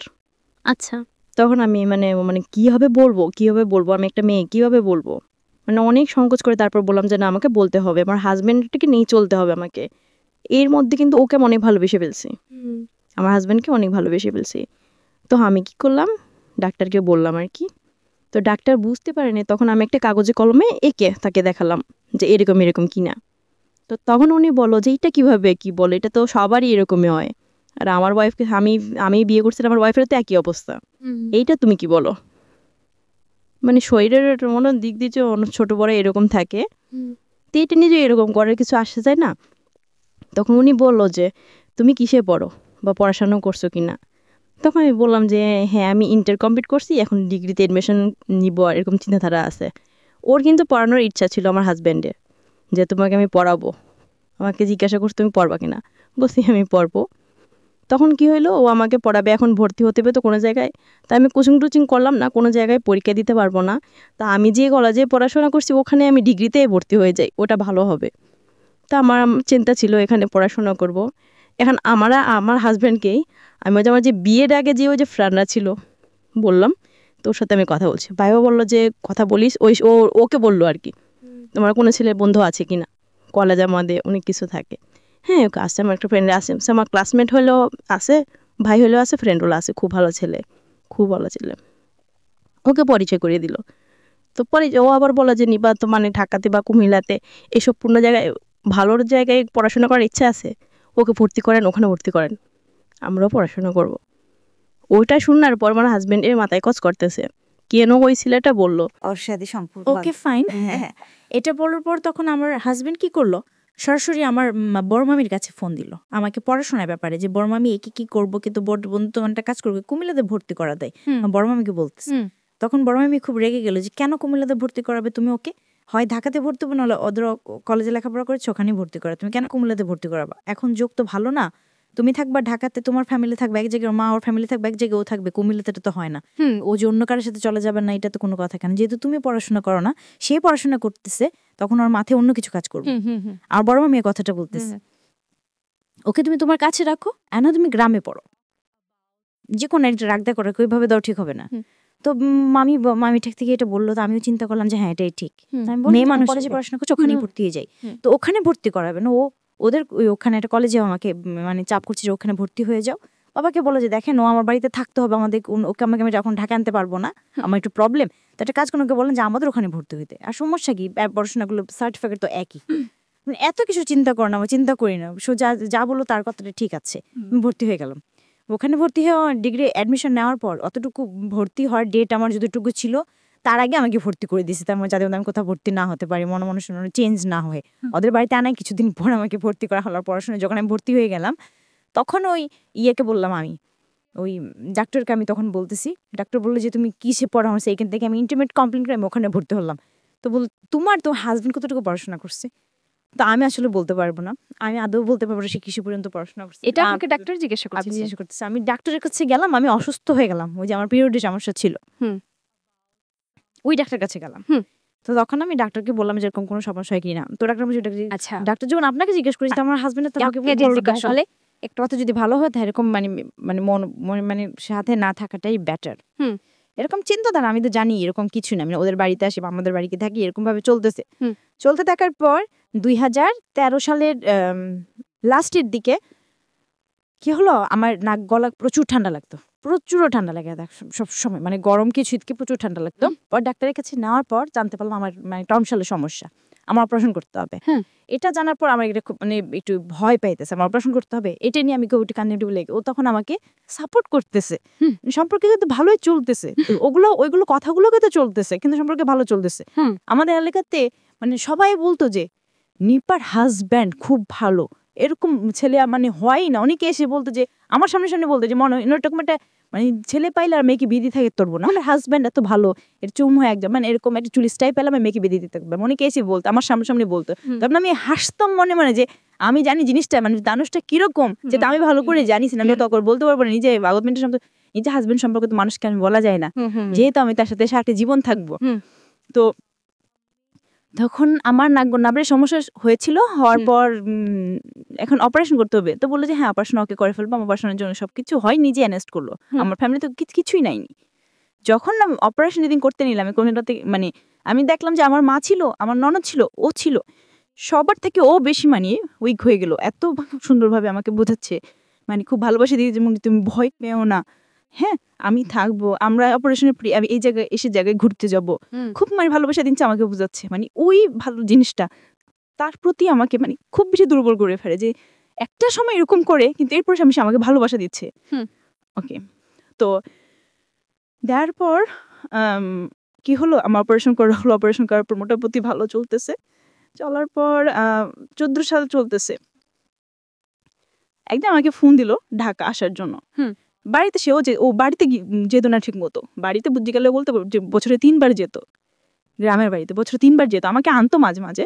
তো আমি যেহেতু আমাদের বাড়িতে কলপরি জেন ছিল, তো আইপিন ফোন দিল যে তুমি আসো বাড়িতে, আসো ঢাকা আসো। আমি আসলেই বাড়িতে গেলে তো আমার অনেক খরচ, তুমি আসলে আমরা দুজন ভালোভাবে সময়টা কাটাতে পারবো, এটা ভালো হবে না? তো বলছে হ্যাঁ এটা তো ভালো হবে। এটা বলার পর আমি আসলাম ঢাকা আসার পর বললো যে আমাদের বিয়ে তখন 3-4 বছর হয়ে গেল। তো বললো যে চল আমরা করি, কোনো বেবিও তখন তো বলো যে চলো আমরা নামাজ পড়তে যাব, হাইকোর্ট মাজারে নামাজ পড়তে যাব। আচ্ছা। তো আমি বললাম যে হ্যাঁ এটা তো খুব ভালো কথা, আসো যাই। তো দুজন মিলে নামাজ পড়লাম, নামাজ পড়ে আসলাম। তো আমাকে বললো যে তুমি কিছু চাইও আল্লাহর কাছে, আমি কিছু চাইবো আল্লাহর কাছে। তো আমাকে বললো যে আমি বলবো না, কিন্তু তুমি বলতে হবে তুমি যে কী চাইছো আল্লাহর কাছে। তো এটা বলার পর আমি কী করলাম, যাকে আসলাম না, নামাজ পড়ে আসলাম। আসার পর এখন বাইরে বসে একটা ফুচকা দোকানে বসলাম। বসার পর বললো যে তুমি কি চাইছো আল্লাহর কাছে। আমি বললাম যে বলবো, বলে কি? বলছে আমি একটা বেবি চাইছি আল্লাহর কাছে, যে আমার একটা বেবি দরকার, অনেক দিন তো হয়ে গেল বিয়ে হলো, এখন আবার একটা বেবির দরকার। তো আর কিছু চাইতে পারলো না, তুমি বেবি চাইতে গেলা, তুমি চাইতে পারতা আমার যাতে ভালোভাবে ইনকাম করতে পারি, মানে টাকা পয়সা হোক, তারপরে তোমার বেবি এখন নিতে পারবো না, আমার পক্ষে সম্ভব না এখন বেবি নেওয়া। কি বলো এটা? পরে বলে যে শোনো আমি একটা কথা বলি, তুমি আমার কথাটা শোনো মনোযোগ দিয়ে, এটা করলে ভালো হবে আমাদের। তো বললাম কি? পরে বলে যে আমি তোমাকে ঢাকা রাখার পর আমি তোমাকে বিভিন্ন হোটেলে দিয়ে আসবো, দিয়ে আসার পর তুমি করে টাকা ইনকাম করবা। কি বলেন এসব? হঠাৎ করে এক লগে আপনাকে এই ধরনের কথাবার্তা বলবে, এটা বলতেছে যে এরকম ইনকাম করব, তারপর আমাদের অবস্থা ভালো হবে, ভালো হলে তারপর না যে বেবি হচ্ছে না, ডাক্তার দেখালে বেবি হয়ে যাবে। এটা বিশ্বাস করার মতো কথা না, কিন্তু ঠিক এটাই করছে আমার সাথে। আমি বললাম যে কি বলে এটা? পরে বলে যে হ্যাঁ কিছু হবে না, এটা সুদান, তোমার আর আমার মাঝে থাকবো, এটা তোমার আর আমার মাঝে থাকবে। আমি বললাম কি না, আমি এটা তো পারবো না। তো বাসায় গেলাম, বাসায় গিয়ে আসতে ওই কথাটারই বললো যে আমি নিয়ে আসবো। তো করা বলছে না আমি এটা পারবো না, তুমি যাই করো না এটা পারবো না, তুমি আমাকে বাড়ি পাঠিয়ে দাও, আমি বাড়ি চলে যাবো। ওকে, আমার বই করে আমরা বলে কি করব? এটা তুমি কি ধরনের কথা বললে অনেকবার বোঝানোর পর তো বললো যে আচ্ছা ঠিক আছে, ওখানে অফ, ঠিক আছে। পরের দিন আমি বাড়িতে চলে গেলাম, কাউকে কিছু বললাম না এটা নিয়ে। বাড়িতে চলে যাওয়ার পর কি হলো, একদিন আমি ঘরে শুয়ে আছি, গোসল করে এসে শুয়ে আছি। তো আমার ছোট দেবর কোথা থেকে যেন আসলো, আইসা হঠাৎ করে এসে আমার গালে একটা করলো। করার পর আমি লাফ দিয়ে ওঠার পর বললাম যে তুমি এটা কি করলা, রে কি তোমার উচিত হয়েছে? আমি সবাইকে এখন বলে দেব। তো বললো যে ভাবি কাউকে কিছু বললেন না, এখন আমি চিন্তা করতেছি কি করব, ওকে বলবো না আমার শাশুড়িকে বলবো। এর আগেও করতো, আসতো বসতো কাছে বা জড়িয়ে ধরার চেষ্টা করতো, এগুলো করো না, এগুলো ভালো না, আমি মাকে বলবো, এরকম বলতাম। হঠাৎ করে সে ওদিন সে আমার সাথে সেই কাজটা করলো। করার পর কি করলাম, আমি কাউকে কিছু বললাম না, আর ভাবতেছি কি করব। তো কাউকে কিছু না বলার পর আমি আমাদের বাড়িতে চলে আসলাম। এখন ও বলতেছে এদেরকে যে আমি ওদের বাড়িতে যাইতে, আবার যাওয়ার পরে বললো যে আমি যাবো না। কেন যাবো না, খুব ঝগড়াও থেরে নিয়ে যাবো না। পরে বললাম যে কেন যাবো আমি তোমাদের বাড়িতে, তোমার ভাই এই কাজ করেছে আমার সাথে, এখন আজকে সে এটা করলো, কোনো দিন সে অন্য কিছু করবে না, সেটা কোনো তুমি দিতে পারবা?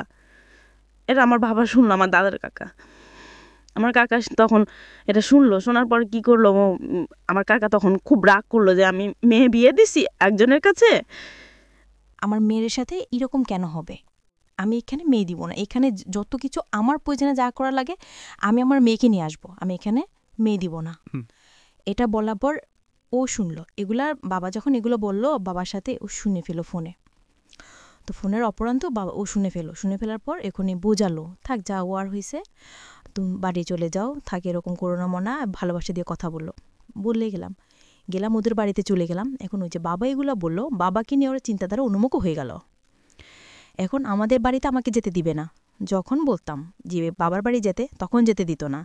কেন দিবা না না, বাবার এটা বলতাম যাওয়া লাগবে না না, আবার যেতাম, গেলে ফোন দিত, যদি 1 মিনিট লেট হতো ফোন রিসিভ করার জন্য যদি ধরতো, কার সাথে ছিল ফোন ধরলে না কেন, রাতে ফোন যদি দিত, যদি আমি ঘুমায় থাকবো দুধে দিদি করতো, তো ডাইরেক্ট ইগুলা বলতো যে কজনের সাথে ছিলা এই সেই, তো বাবা মা আমাদের বাড়িতে আসতে চাইতো, তোর বাবা মা কি তোকে ব্যবসা করার জন্য কি তোকে নিয়ে আসছে কিনা। দুটো জিনিস খেয়াল রাখবেন এখানে, ওনার বলার জায়গাটা স্ক্যাটার্ডলি, উনি যেভাবে বলছেন অনেক কিছু হয়তো এইভাবে বলে উঠতে পারছেন না, কিন্তু দুটো বিষয় খুবই গুরুত্বপূর্ণ। একটা হচ্ছে হাজব্যান্ড ইন্সপায়ার করছে, ওয়াইফকে এই ধরনের একটা পথে যাওয়ার জন্য যেখান থেকে পয়সা রোজগার হবে, আবার সেই সন্দেহ করছে এই ওয়াইফকে যে সে অন্য কারোর সঙ্গে ইনভলভড কিনা। তার মানে উনি যা বলছেন, মানে আমাদের আজকে নিপা যে কথাগুলো বলছেন সেগুলো যদি সত্য হয়ে থাকে তাহলে আমরা ধরে নিতে পারি যে ওনার হাজব্যান্ড সুস্থ মানুষ হলেও মানসিকভাবেই কিছু না কিছু সমস্যার মধ্যে রয়েছে, এবং এগুলোকে সাইকিয়াট্রিস্টের কাছে নিয়ে গেলে, মনোবিজ্ঞানীদের কাছে নিয়ে গেলে তিনারা বিভিন্ন রকম রোগ হিসেবে আইডেন্টিফাই করে সেগুলোর নামও আছে, সেগুলো তারা বলেন। তো আমি যেহেতু সাইকিয়াট্রিস্ট না, আমি ওভাবে আইডেন্টিফাই করছি না, তবে আমি ধরে নিচ্ছি যে এটা এক ধরনের মানসিক অসুস্থতা। কারণ একটা মানুষ যদি তার ওয়াইফকে দিয়ে এই ধরনের কথা চিন্তা ভাবনা করে যে তাকে দিয়ে সে পয়সা রোজগার করবে, বলতেই আমার খুব লজ্জা লাগে। সেই ওয়াইফকে সে সন্দেহ করে কি করে, বা সন্দেহ করার একটা যুক্তি তো থাকে না, তাই না? সে কার সাথে মুভ করলো না করলো সেটা তো যুক্তিই থাকে না। তো তার মানে ধরে নিতে হলো যে আমার বাবার সাথে, যে তোর বাবার সাথে তোর অবৈধ কোনো সম্পর্ক আছে। বলছে কি ওই আমার বাবা, মানে বাবা কি তোর কাকা, তো আপন বাবা না, আপন বাবা না। তখন ভাইয়া মানে আমার মানে এটা শোনার পর যে আমি কোন পর্যায়ে ছিলাম আমি জানি না। আমার বাবা এরকম একটা মানুষ ছিলেন যে এত ভালো ছিলেন। আমার কি হয়েছিল একবার, কি হয়েছিল, মা ভাই বোন কেউ ছিল না বাসায়, শুধু আমি ছিলাম। আমি খুব অসুস্থ হয়ে গেছি, আমার পানি দরকার। বাবা পানি নিয়ে দরজার অপরান্তে দাঁড়িয়ে আছে, আমার রুমে ঢোকা না, যে আমি কোন অবস্থায় আছি। 10 মিনিট থাকার পর বাবা বলল যে মা পানি নিবি না, তখন আসি আমি নিলাম। সেই বাবাকে নিয়ে সেইগুলো এই ধরনের কথা বলল। তখন আমি আমার পক্ষে আর পারতেছি না। তখন আমি আমার দাদু কাছে বললাম যে দাদি এই হচ্ছে, এখন কি করব। দাদু খুব করতেছে, হাইরে আমার ছেলে শুনলে কি হবে, যে আমার ছেলে যে সে এত কষ্ট করলো আমার নাতি সাথে নিয়ে, সেই ছেলেটা এখন জীবনের পর্যায়ে সেই এই ধরনের কথা শুনতে হচ্ছে। খুব মানে অনেক কান্নাকাটি করতাম তখন, হাইরে কান্দা, কাউকে বসতে দিতাম না ফ্যামিলিতে, রাত দিন পর রাত কান্না করতাম দেউতাম। তো এরকম হওয়ার পর 2015 সালের দিকে আমার ছোটো বোনের একটা প্রবলেম হয়েছিল, যে বিয়ে দেওয়া হওয়া যারে হয়েছে সমস্যা, 2-3 দিন পর ওকে নিয়ে আসা হলো। নিয়ে আসার পর এই যে সময়টা, যে তারপর সেকেন্ড আবার বিয়ে হওয়ার যে সময়টা 4-5 মাস, ওই সময়টা যে সে আমার সাথে কীভাবে আচরণ করতো ভাইয়া, তা বলে বোঝাতে পারবো না। এত বাজে বিহেভ করতো, কিছু হলেই বলতো তোকে আমি দিয়ে দিব, তোকে আমি রাখবো, তোকে আমি দিয়ে দিব, ওরকম আচরণ করতো, খুব বাজে বিহেভ করতো। একদিন হয়েছিল কি, ওরও ছোটো বোনের বিয়ে হয়েছিল, হওয়ার পর ওর ছোটো বোনের শ্বশুরবাড়িতে বেবি নিয়ে দিতে হবে, এই টাইমে উপহার হিসাবে যে কাপড় চোপড় দিতে হয়। তো সেই জন্য আমাকে ঢাকা আনলো, মার্কেটিং করতে হবে, তো এই জন্য ঢাকা আনলো। তখন কি করলো, ওই যে ওর নতুন একটা বিজনেস শুরু করলো, ওই যে ড্রেসে যে এমব্রয়ডারি করা হয়, যে ইলেকট্রনিক কম্পিউটারের যে ইয়েগুলো আছে না, এমব্রয়ডারি মেশিনগুলো আছে না, ওগুলো আর কি ও নিল, কারখানা খুললো, এমব্রয়ডারি কাজ করতেছে। বললো যে ঢাকা আসলাম তো ওনাদের জন্য ড্রেস নিব, তো আমাদের ফ্যামিলিতেও আবারও সে সমস্যা, আগের মতো সমস্যা। তো এখন আমার হাজবেন্ড ওর বোনকে বলতেছে যে ভাই আমার শ্বশুরবাড়িতে কাকে কেক দেওয়া যায়, তো বললো যে একে একে দিস, তোর আমার মাকে বললো যে ওর মাকে একটা দিস, ওদের ফ্যামিলিতে তো এখন সমস্যা, ওরা ঈদে তো কিছু নিতে পারবে না, ভাইদের অনেক সমস্যা, এখন ওদেরকে একটা দিস। তো ফোন রাখার পর বললাম যে দিবা ঠিক আছে, একজনকে গিফট করবা সেটা ঠিক আছে, কিন্তু তুমি এটা এভাবে বলবা কেন যে নিতে পারবে না, তাহলে তো এটা করোনা করা হয়েছে, আম্মাকে দিতে হবে না, তুমি কিছু দিতে হবে না, এটা নিয়ে ওর সাথে আমার মোটামুটি ঝগড়া সরে গেছে। ঝগড়া সরে যাওয়ার পর আমিও একটা পর্যায়ে বললাম যে তুমি আমাকে এখন মার্কেটে নেবা না, মার্কেটে যাওয়ার জন্য রেডি হচ্ছে, তুমি আমাকে এখন মার্কেটে নেবা না। যদিও তখন এটা আমার বলা ঠিক হয়নি, আমি এটা বলে ফেলছি যে তুমি আমাকে মার্কেটে নিবা না, এই জন্য আমার সাথে এরকম করতেছো, ঝগড়া করতেছো। তো প্রথম তো এটা আমি শুরু করলাম, ও এটা বলার পর আমি যদি না বলতাম তাহলে এটা হইতো না। তখন পরে বুঝতে পারলাম যে দোষটা আমার ছিল। তো এরকম যখন একটা পর্যায়ে ঝগড়া চলতেছে, আমি বললাম যে তুমি নিবা না, এটা বলার পর কী করলো, খুব রাগ হওয়ার পর একটা লাথি দিয়ে আমাকে একটা পেটা দিল, খুব জোর একটা পেটে দিল। দেওয়ার পর আর কি ওই বাসার ছিল, তো ছিল ওর হাতের ভিতরে, বাসার ভেঙে ঢুকে গেছে, ওরও রক্ত বেরোচ্ছে, আমারও রক্ত বেরোচ্ছে, খুব রক্ত বেরোচ্ছে। এখন আমার যে রক্ত বেরোচ্ছে আমার ওটাই খেলনায়, ওর রক্ত বেরোচ্ছে আমার ওটাই মাথার কাজ করতেছে, ওর রক্ত বেরোচ্ছে, ওরে আমি ঝড়ে ধরতেছি, তোমার হাতে রক্ত লেগে করতেছে, দেখো আমি ওষুধটাই দিই, কারণ ও তো আমাকে তখন ফেলে দিচ্ছে, ঝাড়া দিয়ে ফেলে দিচ্ছে, না শর্ত লাগবে না, সে না। এখন ও খেয়াল করলো যে আমারও হাত কেটে গেছে, তখন ও আবার ওর হাত করলো, এই যে দুইজনের যে একটা ভালোবাসা নিয়ে। এটা বিষয়টা হচ্ছে ওদের মধ্যে কিন্তু লাভ ছিল। সো এইগুলো নোট করার মতো।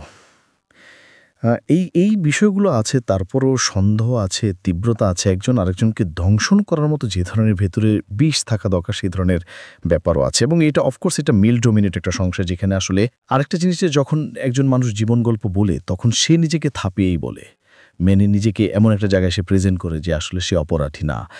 হয়তো তার ওয়াইফ হাজব্যান্ডের কাছ থেকে শুনলে হয়তো অনেক বিষয় দেখা যাবে তার ওয়াইফ সম্পর্কে সে বলছে, তো সেটাও একটু ভাবার বিষয় আছে। সব কিছু মিলে আপনারা ভাবেন, আমরা একটা আলটিমেট একটা মেসেজ নিতে চাই, দেখা যাক কতদূর সেটা আমরা পেতে পারি।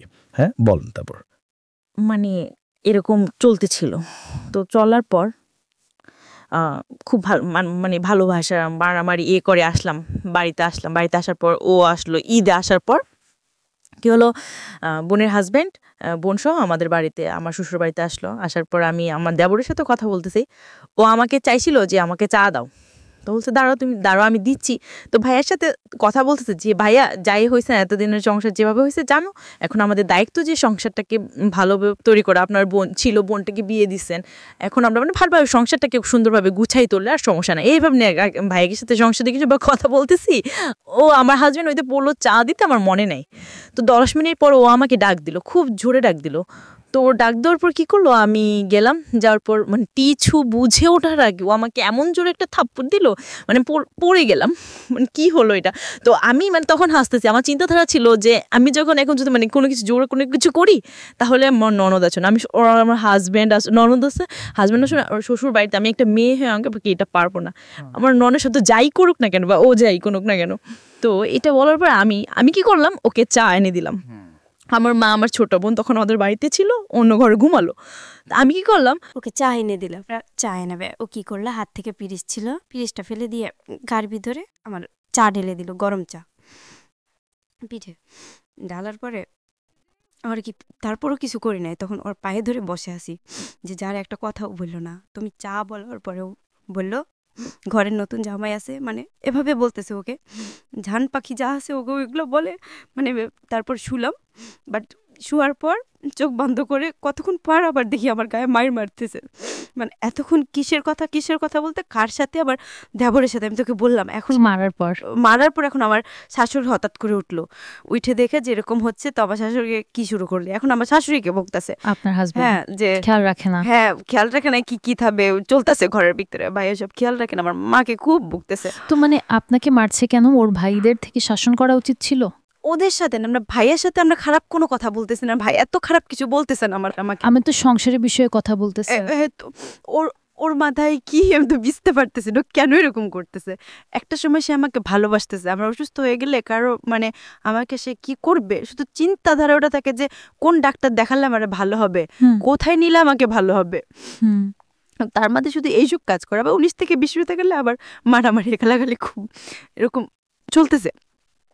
চলার পর তখন পরের দিন আবার এটা মিটমাট হয়ে গেল, নিধি সব মিটমাট করে ভালো। আমার মা ছিল ওদের বাড়িতে, তখন আমার মাকে আমার শাশুড়ি বললো আমাকে মারছে, সেটা বললেন, বলতে তো গালাগালি করছে। পরে আমাকে বলতো যে মা কি হয়েছে, মা কিছু হয় না, আমি সব শুনছি। তখন মার কাছে তো আমি স্বীকার গেছি যে মা এরকম হয়েছে, তো মা বিশ্বাস করতে পারে না যে মা জামাই এরকম করবে। মানে আমার ফ্যামিলির কোনো মানুষ জানে না যে আমার হাজব্যান্ড এরকম করতেছে। আমার ছোট আন্টি একটু জানে, ছোট আন্টিকে একটু জানে, ছোট বোন একটু বলতেছে, ও সম্পূর্ণ বলতেছে না। তো এরকম চলতে থাকলো। তা একটা সময় কি হলো, ওর চললো, মানে বিজনেসটা শুরু করলো। তা একদিন আমাকে ফোন দিয়ে বলল, 2016 সালের দিকে কোরবানি ঈদ ছিল, তার 2-3 দিন আগে, 3-4 দিন আগে আমি ঢাকায় এসে বিয়ের আবার দেশে গেলাম। যাওয়ার পর ফোন দিল আমাকে, ফোন দিয়ে বললাম, একটা কথা বললাম যে কি বলো, বলেছে মানে আমার যদি বিজনেসটা মানে একটু ভালো হয় তাহলে তুমি আমাকে হেল্প করবা। করবো না কেন, মানে ও বিজনেস করার জন্য আমি আমার ফ্যামিলি থেকে টাকা পয়সা এনে দিয়েছে। যখন ও ব্যবসাটা শুরু করে তখন আমার ফ্যামিলি থেকে টাকা পয়সা এনে দিয়েছি, হ্যাঁ, তো এখন এনে দিলাম, এখন যদি সামনে কিছু লাগে আমি যতটুকু লাগে আমি হেল্প করব। তো বলে যে অন্য উপায় কি, তখন বললো যে আবার সেম সেটা, যখন যখন আমাদের মেশিন আরও বাড়াবো তখন বাইরে আমরা কাজটা মালটা সেল দিব, তখন যখন ভাইরা আসবে তখন তাদেরকে খুশি করাতে পারে। কি বলতে চাও তুমি সেটা বলো। ওকে, তো বলে যে কেন বোঝো না, তো আমি বলি যে আমার পক্ষে এটা সম্ভব না। ঘুরে ফিরে আপনাকে ওই জায়গাটাই নিয়ে যাওয়ার চেষ্টা, তখন আমি ওর সাথে রাব বিহাব করলাম যে তুই কেন এরকম করতেছিস আমার সাথে, আর আমি কার জন্য করবো, তোর ভাই বোনের জন্য কেমন আমি এটা করবো। আমার বাচ্চা আছে, আমি কাকে খাওয়াবো? আমার বাচ্চাও নিতেছে না, বাচ্চা নেওয়ার কথা বললো যে এখন আসবে না। বাচ্চা নেওয়ার জন্য ফোন দিলে বললাম যে আমার বাচ্চা দরকার আছে। এখন কি করতো, সে বলতো যে আমি পারবো না বাচ্চা নিবো, এখন নিতে পারবো না, এখন আমার ফ্যামিলি দেখবে, আমার তোর বাচ্চা নিলে আমার কিডনি বিক্রি করতে হবে, কিডনি বিক্রি করে তারপর আমার সংসার চালাতে হবে, আমি এখন বাচ্চা নিতে পারবো না, এসব বলতো। তখন এটা যখন এই দিন এটা বসে, তো আমি ওর সাথে আমি খুব রাব বিহেভ করছি, তুই যাই করে কথা বলছি, মানে খুব ঝগড়া করছি ওর সাথে। আমি ঝগড়া করে তখন চিন্তা করলাম যখন কি করা যায়। তখন ঢাকায় যখন আসতাম তখন মাঝে মাঝে আপনার জীবনের গল্প আমি শুনতাম। আচ্ছা, জীবনের গল্প আমি শুনতাম, তো ওখান থেকে যে একটা কথা বলতেন যে যা করব মানে ভেবে চিন্তা একটা সিদ্ধান্ত নেওয়ার আগে ভেবে চিন্তা সিদ্ধান্ত, তো হুট করে কোনো সিদ্ধান্ত নেওয়া যাবে না, এসব বলতেন। বা আপনার কথা মানে বোঝানোর ইয়েটা আমার খুব ভালো লাগতো, শুনতাম। তা এটা নিয়েও খুব ইয়ে করতে, এগুলো কি শুনো, এসবগুলো ভালো না, এগুলো খুব খারাপ, মানে এটাই জানো, এটা মানে একজন থ্যাপ্পা পর্যন্ত দিয়েছে আমাকে। বলছি কি বলে এগুলো শুনো, খুব ভালো, এগুলো খুব ভালো একটা অনুষ্ঠান, বলে এগুলো ভালো, তো এগুলো ভালো না। বাবাকে নিয়ে সন্দেহ এইভাবে নিয়ে সবকিছু মিলিয়ে একটা মানুষের পক্ষে সম্ভব? আমিও অসুস্থ হয়ে দিনের পর দিন অসুস্থ হয়ে থাকতাম। তো ওই যে অসুস্থ থাকতাম সেই দেখতো, ডাক্তার সে দেখাতো। আমার অ্যাপেন্ডিসাইটিসের সমস্যা হচ্ছিল, অপারেশন করেছি, সে করছে। 1 টাকা আমার ফ্যামিলি থেকে দেওয়া হয়নি, সম্পূর্ণ কিছু ও খরচ করলো। তখন ভাবতাম সে আমাকে ভালোবাসে, আমি তাকে ভালোবাসি, তাকে যারা আমি একটা মিনিটও চিন্তা করতে পারতাম না, মানুষটা ভালো, হয়তো বা তার সমস্যা কিছু। তখন আমি আমার ননদকে বললাম যে তোমার ভাই তো এরকম করতেছে। মাকে বললাম যে মা, আপনার ছেলে তো এরকম করতেছে, একটা কাজ করেন, আপনার ছেলেকে একটা ডাক্তার দেখান, একটা ডাক্তার দেখালে তার ভালো হবে, সে যে এরকম করতেছে একটা ডাক্তার দেখালে খুব ভালো হবে। আর তো ওর আবার মাঝে কি শারীরিক একটু সমস্যা ছিল, তো আমার কথা হচ্ছে যে সমস্যা দিছে, সমাধান করবে সে। আমার সবসময় এটা মনে হতো। তো ও বলতো যে আগে পাইয়া তুমি এখন আসো, এই জন্য খুশি, কোনো সমস্যা নেই, মানে ওইটা ভাবতো। কিন্তু আমার কথা হচ্ছে যে আল্লাহ সমস্যা দিচ্ছে, আল্লাহ সমাধান করবে, তুমি ডাক্তার দেখো। ও ঈদের সময় বাড়িতে গেল, বাড়িতে যাওয়ার পর দেখলাম যে একজন একভাবে ওর মতো চলতেছে, আমি আমার মতো চলতেছি, মানে দুজনের প্রতি ওই কোনো ভালোবাসা, কোনো কিছু আগ্রহী নাই, মানে আমার দিক থেকে আগ্রহটা মোটেই নেই। আমার দেখতে আমি আগ্রহটা অনেকটা কমিয়ে দিছি, যে না এই লোকটার সাথে আমি আর কোনোভাবে সম্পর্ক নেই, সামনের আগাবো না, যে লোকটা মানে আমার সাথে এরকম করতেছে। করার পরে কি হলো, আমি ওর সাথে কিনে জানি খুব ঝগড়া হলো আমার সাথে। ঝগড়া হওয়ার পর আমি বাড়িতে চলে আসলাম ঈদের টাইমে। তুলে আসার পর এখন ডিসিশন নিলাম যে আমি আর যাবো না, ওর ভাত আর খাবো না, এরকম চিন্তা করে সবাইকে বলে দিলাম। তো সবাই বলে কী হয়েছে, বললাম যে কুলি এরকম করতেছে, আমার পক্ষে সম্ভব, আমি তো একটা মানুষ, এই যে এত কিছু হচ্ছে ওর সাথে, আমার সাথে, ওর ফ্যামিলির প্রতি কখনো আমার কোনো কর্তব্যবোধ মানে কোনো কিছু আমার কমতি নাই, তাদের সাথে আমার যা গলা দোকা তাই করতেছি। আর এরকম করতে তো আমি কি করলাম, চলে যাওয়ার পরে আমার বড় মামির সাথে কথা হইলো যে এরকম চলে আসবে। তো আমি বললো যে আচ্ছা ঠিক আছে, তুই এটা কাজ কর, তুই ঢাকা চলে আয়, ঢাকা এসে আর কয়েকদিন থাকা আমাদের এখানে, সবাই চিনা ধারা ছিল, কয়েকদিন থাকা ছিল, সে আস্তে আস্তে চেঞ্জ হবে। আগের সময় তো মানুষ এরকম হয়। তো ওর বাড়িতে ছিলাম, তখন ঢাকার জন্য আসলাম। ঢাকা চলে আসার পর ওর সাথে আমার সাথে যোগাযোগ, একদিন নাকি 2 দিন ফোন দিছিল, বলছিলাম যে তুই আমার ফোন দিবি না, মানে তুই করতাম তখন, তুই আমার ফোন দিবি না, তোর সাথে আমার কোনো কথা নেই, আমার সাথে আমাকে ভাত খাবো না, এই বলে ওর সাথে ফোন রেখে দিলাম। রেখে দেওয়ার পর ওর সাথে আমার সাথে কোনো যোগাযোগ নেই। তো মা বাসে গেলাম, মামার সে গিয়ে চলতেছে এরকম, মামার সে গিয়ে 18 দিন ছিলাম। 18 দিন থাকার পর আমার চিকুনকুনি হয়েছিল। চিকুনকুনি হওয়ার পর তো আমি যে ডক্টরের কাছে নিতে পারতেছি না, একটু অসুস্থ, সমস্ত শরীর ব্যথা, তো আমি নামতে পারতেছি না। ওইটা আবার মামা বাসায় যে দারোয়ান ওই দেখছে, তো আমার মামা বাসায় যে দারোয়ান আমার ওকে চিনে, আমার হাজবেন্ড খুব ভালোভাবে চিনে। তো চিনার পর ও লোকটা রাস্তা দিয়ে যাওয়ার সময় ওর লোকটা ডাক দিল, যে বললো যে ভাই এরকম ভাবি খুব অসুস্থ, ভাবি এরকম ঢাকা যাবে, আপনি আসেন না যে এরকম অসুস্থ, কি বলেন? বলছে হ্যাঁ, মানে ও তো ওই দিন জানলো যে আমি ঢাকায়। এর মাঝে কোনো কারোর সাথে কারোর যোগাযোগ নেই। আমার শ্বশুরবাড়ি থেকে আমাকে ফোন দিচ্ছিলাম, হাজবেন্ড আমাকে ফোন দিচ্ছে। তখন ও জানলো, ওর সাথে আসলো, সাথে আসলে ফোন দেওয়ার পর তখন আমার বড় মাই ফোন রিসিভ করলো, বললাম যে আচ্ছা ঠিক আছে তুমি আসো, দেখি কি করা যায়, আসো। এখানে ও আসলো, আসার পর তো মানে ও আমার দেখে আর কি কান্নাকাটি করতেছে, আমি খুব অসুস্থ হয়ে গেছি, ও খুব কান্নাকাটি করতেছে, তুমি যতদিন পর্যন্ত ঢাকায়, অথচ আমাকে জানানো নাই না এসে, না তোমার সাথে আমার খুব রাগ, তোর সাথে আমার কিন্তু কথা নেই, আমি তোর সাথে থাকবো না, তোর সাথে আমার কোনো কথা নেই। তখন বড়মা বললো যে না তো কথা বলিস না, রুমে বসে কথা বলি, দেখি কি হয়েছে তোদের। তো এটা নিয়ে কি করলো, সবাই মিলে বসলাম, আমি, বড় মামি, ছোট মামি ছিল, ছোট মামি একটা লোক ছিল, উনি সব বসলাম। তা বসার পর বললাম যে মামি আমার সাথে এরকম করতেছি, মানে এর সাথে কিভাবে আমি থাকি, মানে ওই যেটা বলতেছে এটা বলি নাই, শুধু বলতেছে যে সে কাকাকে যে আমাকে নিয়ে সন্দেহ করে, আমি কিভাবে থাকবো বলেন আমার সাথে? তবে এইটা সব বলার পর আমার মাম তখন বলে, কি বললো? এটা তো সে শিখে গেছে, হ্যাঁ এটা বলছে, ও এটা করে। মা আমার কাছে শিখে গেছে এটা, যে হ্যাঁ ওটা করে। তখন আমার মামও স্তব্ধ হয়ে গেল, সবাই উপস্থিত সবাই স্তব্ধ হয়ে গেল, যে ওটা কি বলে, মানে ফেসটা তুলে একটা মানুষের নামে সে কি বললো এটা। এটা বলার পর সবারই মাথা টেক দিয়ে গেল যে এই জামাই ভালো হবে না, আর এই মেয়েকে এখানে রাখা যাবে না। এখন সে খুব কান্নাকাটি করতেছে, আমার মেয়ের কাছে যাচ্ছে, আমার পায়ে পড়তেছে, আমার পায়ে ধরতেছে, যে তুমি আসো, আমাকে একটা বার সুযোগ দাও, আমার ঠিক হয়ে যাব, তুমি আসো। তো যখন ওই 18 দিন ছিলাম না, 18 দিনের মাঝে আমার ফোনে একটা ইমুতে একটা ফোন আসতো, খুব ফোন আসতো। তো লোকটা আমি বলতাম যে ফোন দিয়ে না, মাও তো আমার মামা তো বোন ভাই, আমি সবাই শুনতো যে আমি লোকটা খুব বকা দিতাম, আমি ব্লক করতাম, ব্লক হতো না, আমি বুঝতে পারি না ব্লকটা যে প্রোফাইলে গিয়ে ব্লক করলে ব্লক হয়, এটা আমি বুঝতাম না, মানে ততটা ছিল না আমার। তো খুব ফোন দিচ্ছে, তখন আরও আমাকে বুঝাচ্ছে, আসো শুন না, এভাবে কেমনে হয়, বা আসো আমি এখন ডাক্তার দেখাবো, তোমাকেও ডাক্তার দেখাবো, আমিও ডাক্তার দেখাবো, আমরা বাচ্চা নিব, আমরা মানে সংসার করবো। তো আমি আবার নিয়ে যাই, তখন আমি চিন্তা করলাম যে মানুষ তো এটা কান্নাকারি করতেছে, তাহলে একটা কাজ করি, তাকে বলি যে আমাকে যদি সে এত সুন্দর করে, তাহলে আপার কাছে আমাকে রাখ, যে আমাকে গাছতলে রাখো, গাছতলে থাকবো, সমস্যা নাই, তার সাথে আমি থাকবো। তো বললাম যে আমি তোমার কাছে থাকবো, আমাকে নিজের তো তোমার একটা সন্দেহ, তাহলে আমি একা থাকবো না, আমি তোমার কাছে থাকবো যাতে তোমার সন্দেহটা দূর হয়ে যায়। বলছে আচ্ছা ঠিক আছে, আচ্ছা ঠিক আছে। তো ওই যে রুম ছিল, ওই রুম ভালো ছিল, আমি যতটুকু জানি সেই রুম ভালো, 4 তলার রুম আছে একটা রুম, 2 জন মিলে থাকবো, ঠান্ডা রুমটা 2 জন না, 2 জন মিলে থাকবো, খাবো, খুব ভালো হবে। রাজি হলাম। তো ওকে তখন যখন আসবো, তখন আমি ওকে বললাম আর কি, যে শোনো আমার ফোনে না মানে না একটা নাম্বারে খুব ফোন আসছে, তুমি দেখো এটা, আমি মুভি দেখে আবার তোমার তারপর সন্দেহ পাস মানুষ, তারপর সন্দেহ করিও না, এই নাম্বারে খুব ফোন আছে, তুমি সন্দেহ করিও না। মানে এগুলো আমি ব্লক করেছি, কিন্তু ব্লক হচ্ছে না, মানে বুঝতে পারি না ব্লকটা যে প্রোফাইলে কি ব্লক হলে ব্লক হয়, এটা আমি বুঝতাম না, মানে তোদেরও ছিল না আমার। তো খুব ফোন দিচ্ছে, তখন আমাকে বুঝাচ্ছে, আসো শোনো না, এভাবে কেমনে হইব, আসো আমরা এখন ডাক্তার দেখাবো, তোমাকেও ডাক্তার দেখাবো, আমিও ডাক্তার দেখাবো, আমরা বাচ্চা নিব, আমরা মানে সংসার করব। তো আমি বললি যে তখন চিন্তা করলাম যে মশা যে এত কামাটি করতেছে, তাহলে একটা কাজ করে তাকে বলি যে আমাকে যদি সে এত সন্দেহ করে, তাহলে তার কাছে আমাকে রাখ, সে আমাকে গাছতলে রাখ, গাছতলে থাকবো, সমস্যা নাই, আমি তার সাথে আমি থাকবো। তো বললাম যে আমি তোমার কাছে থাকবো, আমাকে নিজেতে তোমার এত সুন্দর, তাহলে আমি একা থাকবো না, আমি তোমার কাছে থাকবো যাতে তোমার সুন্দরটা দূর হয়ে যায়। বলছে আচ্ছা ঠিক আছে, আচ্ছা ঠিক আছে।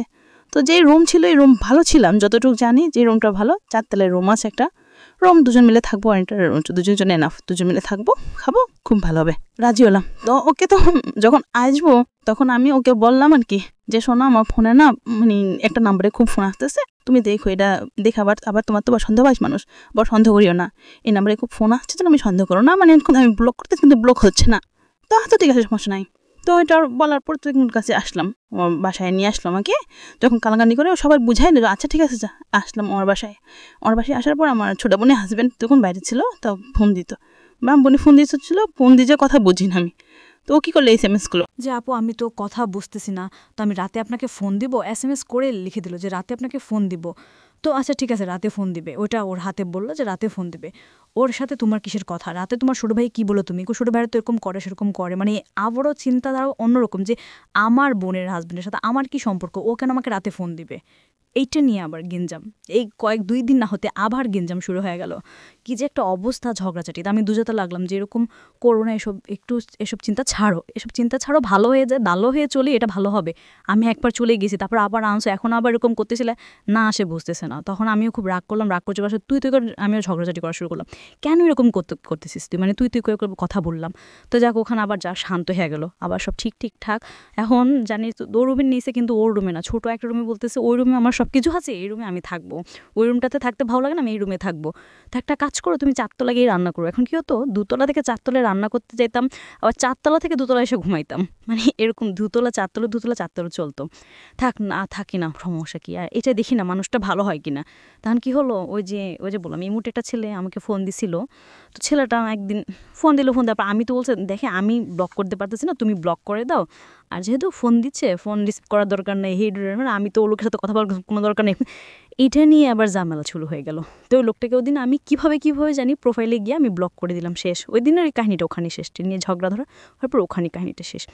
এখন কি করতো, রাতের বেলা আসতো, ঘুমাইতাম, বা আমিও শুয়ে থাকতাম, মানে হঠাৎ করে ওর কী যে মেজাজ খারাপ হতো জানি না, কোনো কিছু হলে মানে এমন দিয়ে খুঁচায় মা শরীরের ভিতর খুঁচায়।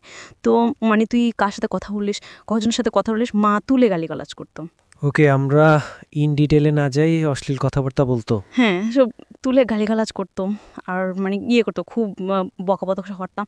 তো এরকম চলতেছে, এরকম মনোবর্ত চলতেছে। চলার পর মানে কি করব কোনো কিছু বুঝতে পারতেছি না। এই দিক দিয়ে আমার যে কাকা খুব অসুস্থ হয়ে গেল। কাকার তখন ক্যান্সার ধরা গেল। ধরা খাওয়ার পর ওর মাথায় তখনও কাজ করে, মানে জানে যে কাকার ক্যান্সার, এই মানুষটা মারা যাবে, এখনও এই মানুষটাকে নিয়ে এই কথা না বললে কি নয় না। ওর এখন এগুলোই বলতেছে কাকাকে নিয়ে সম্পর্ক বা বোনের হাজবেন্ড। এখন ওই যে ওগুলো অফার করেনি, ওই দিনকার পর থেকে এ করার পরে আগারাগি করার পরে ওই প্রপোজগুলো আর করিনি। তো এখন বাবা অসুস্থ, বাড়ি থেকে একটু ফোন দিতে পারতো না। যখন মাকে ফোন দিতাম তো বলতো যে বাবা খুব অসুস্থ, তোর ভাবরাজ কী অবস্থা, এই অবস্থা। তখন শুনলে খুব খারাপ লাগতো যে মানে বাবার এই অবস্থা। আমি যখন থেকে আমার হাজব্যান্ড এগুলো সন্দেহ করা শুরু করলো, তখন থেকে আমি কোনো দিন হোক মানে বাবা বলে জড়িয়ে ধরতে পারিনি যে এই মানুষটা আমার বাবা। কাকা যে মানুষটা আমার মা ছাড়া কখনো কথা বলেনি, আমার সন্তান না, কিন্তু আমার বাবা আমাকে মা জাগতো। ওইটাই আমি আল্লাহর কাছে শুকরিয়া দিলাম। তো এখন এরকম চলতেছে। চলার পরে আমি একদিন কী করলাম, আমার মামার বাসায় গেলাম। আমার মামাতো বোন, আমার খালাতো বোন সবাই ছিল বাসাতে। আমি গেলাম ওদের কাছে, গিয়ে মানে কয়েকদিন থাকলাম, 2-3 দিন থাকলাম আর কি, 3 দিন থাকলাম। ওকে বললাম যে আমি থাকি। তো প্রথম দিল, কিন্তু পরে আসার পর আর কি এগুলো নিয়ে ঝামেলা করলো যে কেন ছিলি, এই সেই, তোর কি খবর আছে, যে আমি যে একটা মানুষ ছিলেন, খাওয়া দাওয়ার কষ্ট হচ্ছে, তোর কি একটা খবর ছিল, এটা নিয়ে আর কি ঝগড়া হলো। ও করলো আমার সাথে, আমি করলাম যে তুমি কী করতে চাও এইসব। ও মানে এখনও পুরোপুরি আমি ওর থেকে মানে দূরে চলে যাচ্ছি। যে মানুষটার সাথে আর আমি থাকবো না, এই মানুষটার সাথে আমি থাকবো না, যত সুযোগ দিই তাই করি না কেন, যে এই মানুষটার সাথে আমি মন মিশিয়ে আমি চলতে পারবো না। যে মানুষটা আমার সাথে এইরকম করতেছে, এই দিনের পর দিন আমাকে এরকম অত্যাচার করতেছে, মানসিকভাবে এরকম অত্যাচার থাকতেছে, ডাক্তার দেখানো সুযোগ, কিন্তু এগুলো তো সে আমাকে শান্তি দিচ্ছে না। একটা মেয়ে শান্তি কি, সে স্বামী, সেই স্বামীর কাছে তো আমি শান্তি পাচ্ছি না। তো এটা নিয়ে খুব ঝগড়া হলো। একদিন রাতে খুব ঝগড়া হলো। ঝগড়া হওয়ার পর মানে একটা পর্যায়ে আমাকে খুব মারলো, অনেক মারলো। মারার পর আমি আমার ভাইকে ফোন দিলাম যে আমার ইয়ে করছে, আমাকে মারছে। মারার পর কী করলো, ভাই আসলো পরের দিন। আসার পর ভাই হয়ে সাথে দেখল যে আমার গলায় ইয়ে করে মানে মারছে, তো দাগ পড়ে গেছে আর ইয়ে করছিল, সব কিছুতে দাগ পড়ে গেছিলো। তো যখন বাড়ি বলে যেগুলো কি, ও বলতেছে ভাইয়া ও তো আসলে অ্যালার্জির সমস্যা, এ কারণে এরকম, ওকে আমি কিছু করিনি। মানে ও যে এত মারতো, ও বলতো যে আমি একটা থাপ্পড় দিয়েছি, এখনও পর্যন্ত সেই কারণে আমি একটা থাপ্পড় দিয়েছি, ওকে আমি কখনো কি মারিনি। আমি বললাম যে আমি চলে যাবো, ওর ভাবতাম বাড়িতে চলে যাবো। যাওয়ার পরে এখন আমার শ্বশুর শাশুড়ি ননদ দেওয়ার পর সবাই বোঝাচ্ছে যে আর একটা সুযোগ দেবো, আসো তুমি কান্নাকাটি করতেছে, দাও তুমি ছাড়া আবার কেউ, আমি ভুল করছি, আমাকে ক্ষমা করে দাও, তুমি আসো। তখনও পরে ভাবলাম যে ওর মাথায় আসলে এই সমস্যা আছে, এই যে এই করতেও সমস্যা করে না, আবার ওরকম করতেও সমস্যা করে না। তা আমার শাশুড়ি কি ননদকে সবাইকে আবারও বললাম যে ওকে ডাক্তার দেখান। আমি তো দেখাতে পারবো না, আমি দেখাতে গেলে আমার অন্যরকম করবে, ভাবলে যে আমি অন্য কিছু করতে চাইতেছি। ওকে ডাক্তার দেখান, ডাক্তার দেখালে ভালো হবে। এটা বলার পর এখন আমার শ্বশুর বলতেছে না আমরা ডাক্তার, মানে আমি যখন বলতেছি আমি যাব না, আমি যখন বলতেছি আপনার ছেলে এরকম করতেছে, আমি যখন বাড়ি কাজগুলো সব বলে গেছি যে এরকম কাণ্ডে আমি কীভাবে থাকবো, ওখানে কীভাবে থাকবো। তো মা এক মুখে বলে যে যা, আর মুখে বললে যে যাইস না, মানে এরকম, মানে মাও এরকম বলতে, এটা কী করবে মা, ও ভাবতেছি না। তো এখন আমি সিদ্ধান্ত নিল আমি আসবো ওর কাছে। তখন মা মেজো ভাইকে মা বলতেছে, তা ওরতে মনে আমার ছোট মেয়ের সুখটা সহ্য হচ্ছে না, মা এরকম কিছু বলতেছে যে ওর জন্য আমার ছোট মেয়ের সুখটা নষ্ট হবে। মা যখন এটা আমাকে বললো, তো বলার পর আমি অনেকটা কষ্ট পাইলাম যে মা এটা বলতে পারলো, আচ্ছা ঠিক আছে আমি চলে যাই। পরে আবার চলে গেলাম, আবার ঢাকায় চলে আসলাম। আসার পরে চলতেছে। তো এর মাঝে একদিন কী হলো, আমিও সময় বাড়ি থেকে আসলাম ঈদে আসার পর, যে আমি যেহেতু একা থাকি, সবসময় একা থাকি, বাচ্চা কাচ্চা নাই, তো সেক্ষেত্রে কী করলো, ও নিজে আমাকে ফেসবুক আইডি খুলে দিল, যেটা চালাও মন ভালো থাকবে। তো আচ্ছা ঠিক আছে, ফেসবুক আইডি আমি খুলে দেওয়ার পর মানে কারোর সাথে তেমন কথা হতো না। আর কেউ মেসেজ করলো বলে দিতাম যে আমি বিবাহিত, আমার হাজব্যান্ড আছে, মানে বলে দিতাম, তাইলে আর কেউ কথা বলবে না। আর কেউ কথা বলে আর ফ্রেন্ডলি কথা বলবে, এর থেকে বেশি কি হবে। আমি তো ওকে ছাড়া কোনো কিছু চিন্তা করতে পারি না, ওকে ছাড়া কোনো কিছু চিন্তা করো মানে মনে হয় যে আমি মরে গেছি, মানে এরকম লাগতো আমার কাছে। তো কি হলো, একটা ছেলের সাথে আমি কথা বলতেছি, হাই হ্যালো বলতেছি, কেমন আছে কিসে, আমি বলতেছি ভালো আছি। তো বলার পর ও দেখতেছে, আমি জানি না ও যে দেখতেছে, ও দেখতেছে। দেখার পর কি করলো, আসলো পিছন থেকে, আসে আমার হাত থেকে ফোনটা নিয়ে গেল। তো আমার কথা হচ্ছে যে বিষয় নিয়ে আমি সিকুয়েট মানে একটু করতেছে আমার, কিন্তু আমি জানতাম না যে ও আসবে। ফোন মানে এটা না আবার ঝামেলা করবে, স্বাধীনের ছাড় কি বোঝে না, বলছে সেটা সে বলবে না, সে উল্টা পাটা চিন্তাধারা করে, মানে খুব ভেজাল করবে। তো ফোন নিয়ে টানাটি করতেছে, তুমি ফোন দাও, বুঝে না তুই কার সাথে কথা বলিস, তো ফোন দিব, তো ফোন দাও তুমি। তো বলতেছে না ফোন দেওয়া যাবে না। এটা নিয়ে ওর সাথে আমার যে ছেলেটা খেয়েছিল, ছেলেটা ফেসবুক ফ্রেন্ড, তারপর জানেন আপনার হাজব্যান্ডের এরকম একটা সমস্যা আছে, এরকম সমস্যা আছে, মাথায় তো কিছু কাজ করতেছে না, মানে ও সময় যাচ্ছিল না, ও আগে ইয়ে হয়েছে। তা এখন ফ্রেন্ড আছে মাঝে মধ্যে মানে অত অভিহিত কথা। তারপর কি হয়েছে, তো দেখার পর ছেলেটা যেহেতু হিন্দু ছিল, তো জানার পর অত চিন্তা অন্যরকম। তোর মাকে দেখালো, দেখেন মাছ জ্বালাটা দেখান যে আপনার বউ এরকম করতেছে সেরকম করতেছে, এই জন্য তো আপনার বউ চলে যাবে, এরকম চিন্তা করতেছে, ওর নিয়ে আজকে বসবে, এই করবে সেই করবে, এই করে সে করে নিয়ে আবার শুরু হয়ে গেল। মানে গলা টিপি দিবা ফেলে দিচ্ছিল, মারামারি করতেছে। পরে আমার শ্বশুর এসে ধরলো যে হ্যাঁ এরকম করতেছে, ছেড়া দিয়ে আমার কাছে ফোন দিই, কি হয় দেখবো, আমি দেখবো। পরে এটা নিয়ে আর কিছু বলে নাই, ও চলে গেলো, বাজারে চলে গেলো। আবার আসলো, আয়সা বললো কিসেন ঠান্ডা মতো বলতেছে, বলে এগুলা কে ছিল, এই ছেলেদের সাথে তোমরা কি সম্পর্ক? জাস্ট ফ্রেন্ড, আর কিচ্ছু না। তুমি শুধু আমার ভুল ভাবো না, জাস্ট ফ্রেন্ড, এর থেকে আর বেশি কিছু না। আমি বলতে যে না, সর সাথে তোমার অন্য কোনো সম্পর্ক না। তা আচ্ছা ঠিক আছে, তা ব্লক করে দাও, তাহলে তুই হয়েছে। আচ্ছা ঠিক আছে, ব্লক করে দিয়েছে। ও ওখানেই শেষ, ব্লক করে দিছি। এখন এনে নিয়ে ও কি করতো, আর হাতে এইটা নিয়ে কথা বলতো, বিভিন্ন সময় মেজাজ করা থাকতো। যাবে দেখি ফ্যাক্টরিতে ফোন দিত, ওর ভাই থাকতো না, পেটেতে ভাই থাকতো না, পাইতো না পাইলেও কি করতো, ওর ভাইকে যদি না পাই ওই ঝালটা আমার উপর উঠাইতো, ওর রাগটা আমার উপর উঠাইতো। এটা নিয়ে এরকম ঝামেলা হচ্ছে দিন চাই। তারপর আবার ঢাকায় চলে গেলাম, ওই পর দিন ঢাকায় চলে গেলাম, চলে আসার পর তো ওইভাবে চলতে থাকলো। পর 2018 সালের দিকে আমি যখন ওকে আবার বাচ্চা কথা আবারও বললাম, তো বললো যে এখন তো টাকা পয়সা হাতে নেই, টাকা পয়সা হাতে আসুক তারপর আমি ডাক্তার দেখাবো। দাম বলে যাচ্ছে ঠিক আছে। এটা বলে আমি আমার নানুর বাড়িতে বেড়াতে গেলাম কারিগঞ্জে। ওখানে যাওয়ার পর আমি একটা চাকরির অফার পেলাম। চাকরির অফার পর বললাম যে চাকরিটা করবো, ওনাদের সাথে আমি কথা বললাম, ওনারা বলছে আচ্ছা ঠিক আছে নিবো। ওকে আমি ফার্স্ট বললাম, ওরও বললো যে এই করছো তুমি, এ করবা, আচ্ছা তো ভালো হয়েছে, মিষ্টি খাওয়া সে মানে হাসি খুশি। আমি ভাবছি যে ও তো রাজি হয়ে গেছে। তো আমার কাছে আমার সবসময় কাগজপত্র আমার সাথে থাকে, এমন কাগজপত্র সব জমা দিয়ে দিলাম, মানে চাকরি করবো আমি। পরে ওকে মানে বললাম, শোনো যেহেতু তোমার কাছে টাকা পয়সা নাই, তাহলে আমি 2টা বছর কাজ করে এই চাকরি করে 2টা বছর চাকরি করে এই টাকা পয়সার যোগাযোগ নিয়ে তারপর আমরা ভেবে নিব ডাক্তার দেখাবো। তুমি তোমার দিকে তুমি তুমি তোমার সংসারটাকে গড়ে তোলো। এটা ওটি বলছে আচ্ছা ঠিক আছে। কাগজপত্র জমা দিতে গেছি, তখন কিছু বললো না। যখন আমি ওই অফিসে গেলাম, হেড অফিসে না একটা বাঞ্চে গেলাম, যাও না কি বলো যে আপনার হাজবেন্ডের সাথে কথা বলবো। আচ্ছা ঠিক আছে বলো না। আমি তো জানি, আমার হাজবেন্ড বলছে আমাকে, আমার হাজবেন্ডের কথা বলতে দিয়েছি। ও বলছে আমি জানি না, ও ফ্যামিলি জানি, ও ফ্যামিলি যদি ওকে চাকরি বাদ দিতে, সেটা আমার জানা বিষয় না। এটা জানার পর একটা বলার পর বলতেছি আপনার হাজবেন্ডের আপনার সাথে দূরত্ব আছে না? দূরত্ব নাই, তাহলে সে এটা বললো কেন? আচ্ছা ঠিক আছে সমস্যা নেই, আপনি চলে যান, চলে গিয়ে ওনাকে বুঝেন, সমস্যা নেই, আমরা আপনাকে ফোন দিব। তো এটা বলে আমি বাসায় গেলাম। বাসায় গিয়ে ওর সাথে মানে আমি খুব রাব বিবিম করলাম। আমি যে তো এটা বললি কেন, আমি তো ভালোই চাচ্ছি যে তোর যে টাকা পয়সা গাই তুই যে বাচ্চা কাচ্চা নিতে পারবি না, তখন আমি টাকা জোগাড় করে আমি ডাক্তার দেখাবো, তুই এটা বললি কেন? এটা নিয়ে ওর সাথে আমার মানে খুব ঝগড়া হচ্ছে। হওয়ার পর কি করলাম, যা আমি থাকবো না, আর আমাকে রাখতে পারবি না, এতদিন তো কিছু হয়েছে আর রাখতে পারবি না, এটা করে আমি চলেই আসবো, যে যা তোকে এখান থেকে আমি ডিভোর্স দিয়ে যাবো। তো দুজনেই মিলে ঝগড়া করতেছি। তখন আমার পর কি করলো, বলছে আচ্ছা ঠিক আছে তোমাকে ডিভোর্স দিবি, তা আমার সাথে তো আমি কি করছো, শুধু আমার সাথে বের হয়ে গেলাম। বাইরে যাওয়ার পরে কি করলো, ও তার ফ্রেন্ডের বাসা আমার নিয়ে গেল। তো আমি আমার মেজো ভাইকে বললাম যে ওর ফ্রেন্ডের বাসা আমাকে নিয়ে যাচ্ছে, আমি আজকে মানে আলাদা হয়ে যাব। তো এটা বলার পর আমার ভাই তো মানে ভয় পেয়ে গেল যে ওর ফ্রেন্ডের বাসা কেন নিবে। এটা মানে ভয় পাওয়ার পর ভাই কি করলো, মানে আমার আত্মীয় স্বজন যা আছে সবাইকে জানালো যে আমি একটা জায়গায় যাচ্ছি, যদি কোনো সমস্যা হয় তাহলে আমি ফোন দিব। এটা বললো আমার ফ্রেন্ডের ভাষা। এখানে দেখলাম না স্বাভাবিক, মানে ফ্যামিলির ভাষা, এগুলো ভাষায় যাওয়ার পর আমাকে বোঝালো যে এভাবে এরকম করেন না, দিয়ে আসলো যে ভাইয়া এখন ওরকম পাগলামি করতেছে। তো বোঝাল না যে তখন ভাইয়ের কাছে বলেন না, ভাইয়া ও আমার সাথে এরকম আচরণ করতেছে, এরকম মানে ঝগড়াঝাটি করতেছে, সন্ধ্যা করতেছে, এভাবে কিভাবে সম্ভব, মানে আমি এইভাবে পারবো না। এটা বলার পর এখন আমি বাড়ি চলে যাবো, আমি থাকবো না, কোনোভাবেই থাকবো না, আমি সুইসাইড করে ফেলবো। তো ভাইয়া বললো যে আচ্ছা বাবা করেন না, ফাইম ভাই ও দুজে যেতে যায়, তাহলে ওকে বাড়িতে পাঠান, কয়েকদিন থেকে আসুক, তারপরে ঠিক হয়ে যাবে। শুধু যদি আমি বাড়িতে আসলাম, বাড়িতে এসে কদিন থেকে আবার আপনার ক্যান্সার, ওর জন্য খারাপ লাগতেছে না, থাকবো না, চলে যাই। ঢাকা চলে আসলাম। ঢাকায় চলে আসার পর কলা দেখে বুন্দিয়ানুর যাচ্ছি, এবং সবাই চলতেছে। নানুর বাসায় যাইতাম বা মামার বাসায় যাইতাম। আগে এগুলো নিয়ে কোনো সমস্যা করতো না, প্রথম এগুলো নিয়ে কোনো সমস্যা করতো না, পরবর্তীতে এগুলো নিয়ে সমস্যা করতেছে। জামু ও ছাড়া আমি আমার ভাই ফ্যামিলির ননদের সাথে অনেক জায়গায় ঘুরতে যেতাম, যেতে দিত, এগুলো নিয়ে কোনো সমস্যা করতো না, এগুলো নিয়ে কোনো সমস্যা করতো, এগুলো নিয়ে ভালো করতো। তো ঘুরতেছি ফিরতেছি ভালোই। এখন রমজানে কি করলাম, ও একদিন বসে বসে আমাকে বলতেছে যে তুমি কোন দিন জানি মানে টার্গেটে পড়ে গেছো। তুমি কি টার্গেটে, তুমি কি মেরে ফেলাবা নাকি, কিসের টার্গেট বলতেছো তুমি? এগুলো কোথাও টার্গেটেও পড়ে গেছে। তো আমি এটাতে খুব বই পেয়েছি, ঠিক কিসের টার্গেটে পড়ে গেছি আমি।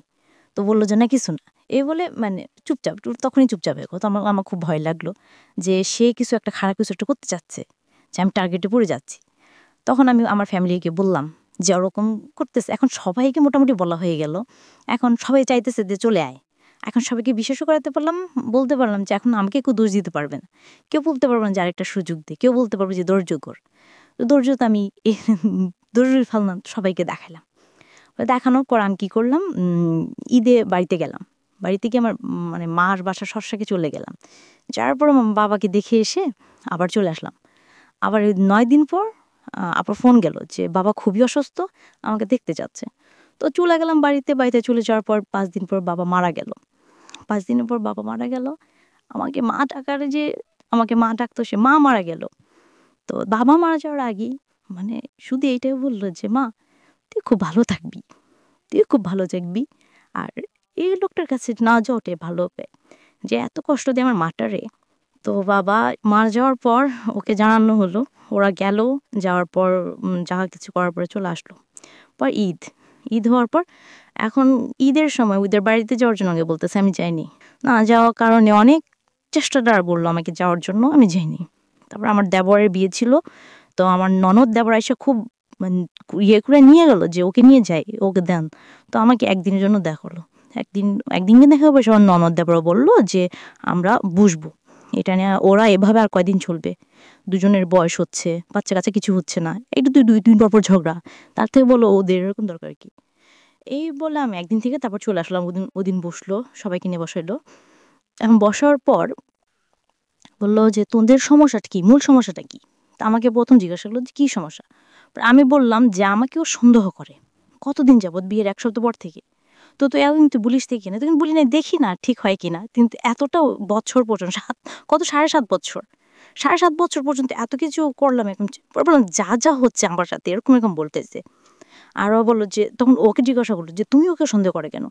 পরে বলে যে আমার না ও অসুস্থ দেখে আমার ওর সন্দেহ হয়, তুমি সন্দেহ করতেছো ওর কিছু পাইছে। এ পর্যন্ত বলছে না, ওকে কোনো ছেলেদের সাথে কথা বলে একটা ছেলের সাথে কথা বলছে, এই ইমুতে কথা বলছে, ফেসবুকে কথা বলছে, কিছু করছে, ওর সাথে দেখা করছো কেন না। তো ও বিয়ের আগে একটা ছেলের সাথে সম্পর্ক করছে, ওই ছেলের সাথে তুমি কোনো কথা বলছো কেন না, তাহলে তুমি সন্দেহ করো কেন। ও অসুস্থ থাকে এই জন্য আমার সন্দেহ হয়, আমার কেন সন্দেহ হয় আমি জানি না, ও অসুস্থ থাকে সন্দেহ হয়। এটা বলার পর সাদা বললো যে আচ্ছা ঠিক আছে, তাহলে ওকে 2টা মাস সময় দেওয়া হোক। তা আমি তো যাবো নাই। তখন আমি আমার একটা আঙ্কেলকে বললাম যে আমাকে ও এসেও অফার করে, আমি কীভাবে ওর সাথে যাব। তারপর সবাই মিলে বললো যে না ওকে সময় দেখ, কারণ এখন বাবা মারা গেছে, এখন আমার মানে উপরে আর তো ইয়ে নাই। 2 মাস সময় নেওয়ার পর ও আমাকে ফোন দিত, আমি ঠিক মতো কথা বলতাম না। তখন ও বললো কেন তুমি আমার সাথে এরকম করো, এখন তো সব কিছু ঠিকঠাক হয়ে গেছে, তুমি 2টা মাস থাকো তারপর আসো। এসে তখন আমি বলতাম যে তোমার সাথে আমার কিসের কথা, যে স্বামী তার স্ত্রীকে এসব কথা বলতে পারে, কারণ আমি তো তোকে বলিস, তোদের কিছুই বলি নাই। আমি এখন সবাইকে বলবো যে তুই আমাকে এইসব অফার করছিস, যে তুই অন্যের সাথে থাকতেছিস, এই জন্য আমি তোর খেতে চাই না, বলে তুই আমার সাথে চলে যাস। আমি ওইসব মানুষকে বলবো দেখি তুই কী করিস, পারলে তুই কিছু করিস। মানুষ সবাই আমাকে বিশ্বাস করে, সবাই আমাকে বিশ্বাস করে। ও খুব ভালোভাবে মিথ্যা বলতে পারে। তো তখন চিন্তা করলাম যে কী করবো এখন তো বাড়িতে থাকতেছি। বাড়িতে যখন থাকতেছি তখন মোটামুটি অনেকে জেনেই আছে যা আমার এরকম ভাবে। তখন একজন অফার করলো যে কাজ কর, এরকম থাইকা কি করবি, ইমুতে কথা বলো, সেলাজরাতে ইমুতে কথা বলে টাকা ইনকাম করিস। কেউ একজন করলো যে একদিন অনেক কিছু করি, এইসব কিছু অফার করতেছি, কীভাবে চলবো, বাবা তো নাই এখন, ভাইয়াদের মোটামুটি, তো এইভাবে কেমনে চলবে, ভালোভাবে চলতে পারবি। এইসব বর পাচ্ছে, এখন মাথায় সারাক্ষণ কাজ করতেছে, আমি কী করবো, কি করার আছে আমার, খুব ডিপ্রেশনে ভুগতাম। রাত কি করতাম ভাইয়া, বাহিরে কাটাতাম। গ্রামের বাড়িতে রাতে 2টা-3টা বাজে আমি বাহিরে দাঁড়িয়ে থাকতাম, আমার ঘুম হতো না, যে আমি কি করব, এই মানুষটার সাথে আমি কাটাবো সারাটা জীবন, যে এই মানুষটা আমাকে এসে বলতেছে না আমি একা থাকবো, কোনটা করব। তো আমি আমার একটা আঙ্কেলকে বললাম যে আঙ্কেল এই অবস্থায় আমি কি করব, আমাকে একটু কাজ জোগাড় করে দিতে পারবেন। পরে বললো যে তুই কতটুকু পড়াশোনা করছিস, তা আমি বললাম আমি ইন্টারমিডিয়েট কমপ্লিট করলাম, তো আমার কোনো রিসেপশন হইলে হবে, সমস্যা নেই, আমি তো চলতে পারবো, এরকম কিছু হইলে হবে। তো উনি বললো যে আচ্ছা ঠিক আছে তুই ঢাকা আয়, ঢাকা আসে তোর একটা গতি করে দেব। পরে ঢাকা আসলাম, ঢাকায় আসার পর একটা কোম্পানিতে উনি আমাকে ওই রিসেপশনের জন্য ফার্স্ট সিলেক্ট করা হলো। তো সিলেক্ট করার পর আর ওনারা আমাকে রিসেপশনে না রেখে অন্য কাজে দিয়ে দিল, অ্যাকাউন্টসে, যে তুমি এটা করো, দেখি তুমি পারে কিনা। আমি তখন কিছুই জানতেছি না, কম্পিউটার সম্পর্কে কিছুই জানি না, বা আমি যেহেতু পড়াশোনা থেকে এতটা বছর দূরে, আমি ইংলিশ সম্পর্কে সব কিছু আমার মাথা থেকে চলে গেছে, আমি কোনো কিছু পারতেছি না। তো আমার কলিগ যারা তারা আমাকে খুব হেল্প করছে, বস সবাই খুব হেল্প করতেছে আমাকে। হেল্প করে আমি মানে এখন অনেকটা ভালো পর্যায়ে চলে গেছি। আর এখন ওর সাথে তো আর কোনো যোগাযোগ নাই। ওর সাথে যোগাযোগ নাই। ওই ঢাকায় আসার আগ থেকে ওর সাথে আর যোগাযোগ ছিল না। মাঝখান দিয়ে একদিন ফোন দিয়ে জানতে চাই 8 মাস 8 মাস 7 মাস। আপনি ভালো আছেন না মন্দ আছেন? ভাইয়া ডিভোর্সরা হয়ে গেছে। ডিভোর্স হয়ে গেছে। তো ভালো আছেন না মন্দ আছেন? এখন ভাইয়া আমি যেখানে কাজ করতেছি ওখানে একটা ইন্টারন্যাশনাল কোম্পানি, তো আমি আপনাদের জিজ্ঞেস করেছি ভালো আছেন না, ইন ডিটেল না। আপনি শুধু অ্যান্সার করেন ভালো আছেন না মন্দ আছেন। আমার ইন ডিটেল জানার দরকার নাই। আমি ঘটনা যেটা বুঝতে পেরেছি অনেক আগে বুঝতে পেরেছি।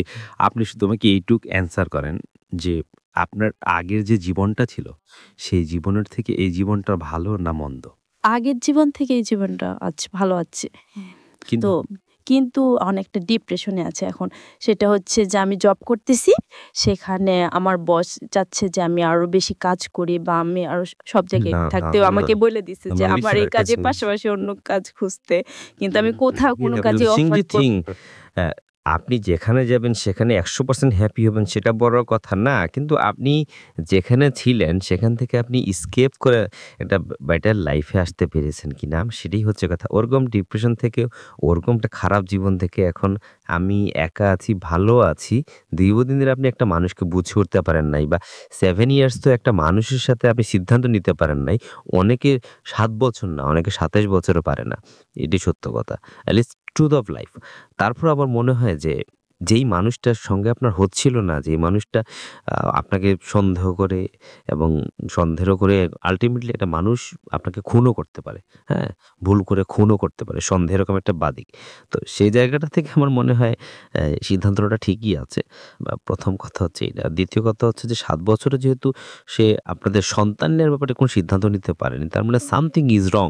তো আজকের এই জীবন গল্পটা আপনি কেন বললেন? আপনার কথাটা কি শেষ করতে চাই আমাদের এই অনুষ্ঠানটা? আমার বললাম যে কেউ কোনো সিদ্ধান্ত নেওয়ার আগে ভেবেচিন্তে কোনো সিদ্ধান্ত নিবে, আর আমার মতো সাথে টাইমটা কেউ বেশি না নেয়। আচ্ছা, আপনি যাই সমস্যা হোক না কেন পরিবারের কাছে যাতে সেটা শেয়ার করে ভালো হবে। আর আমি যেটা করছি সেটা আমার দিক থেকে আমি খুব ভালো করছি। আর আমি যে জীবনের গল্প শোনার পর আমি এটা বুঝতে পারছি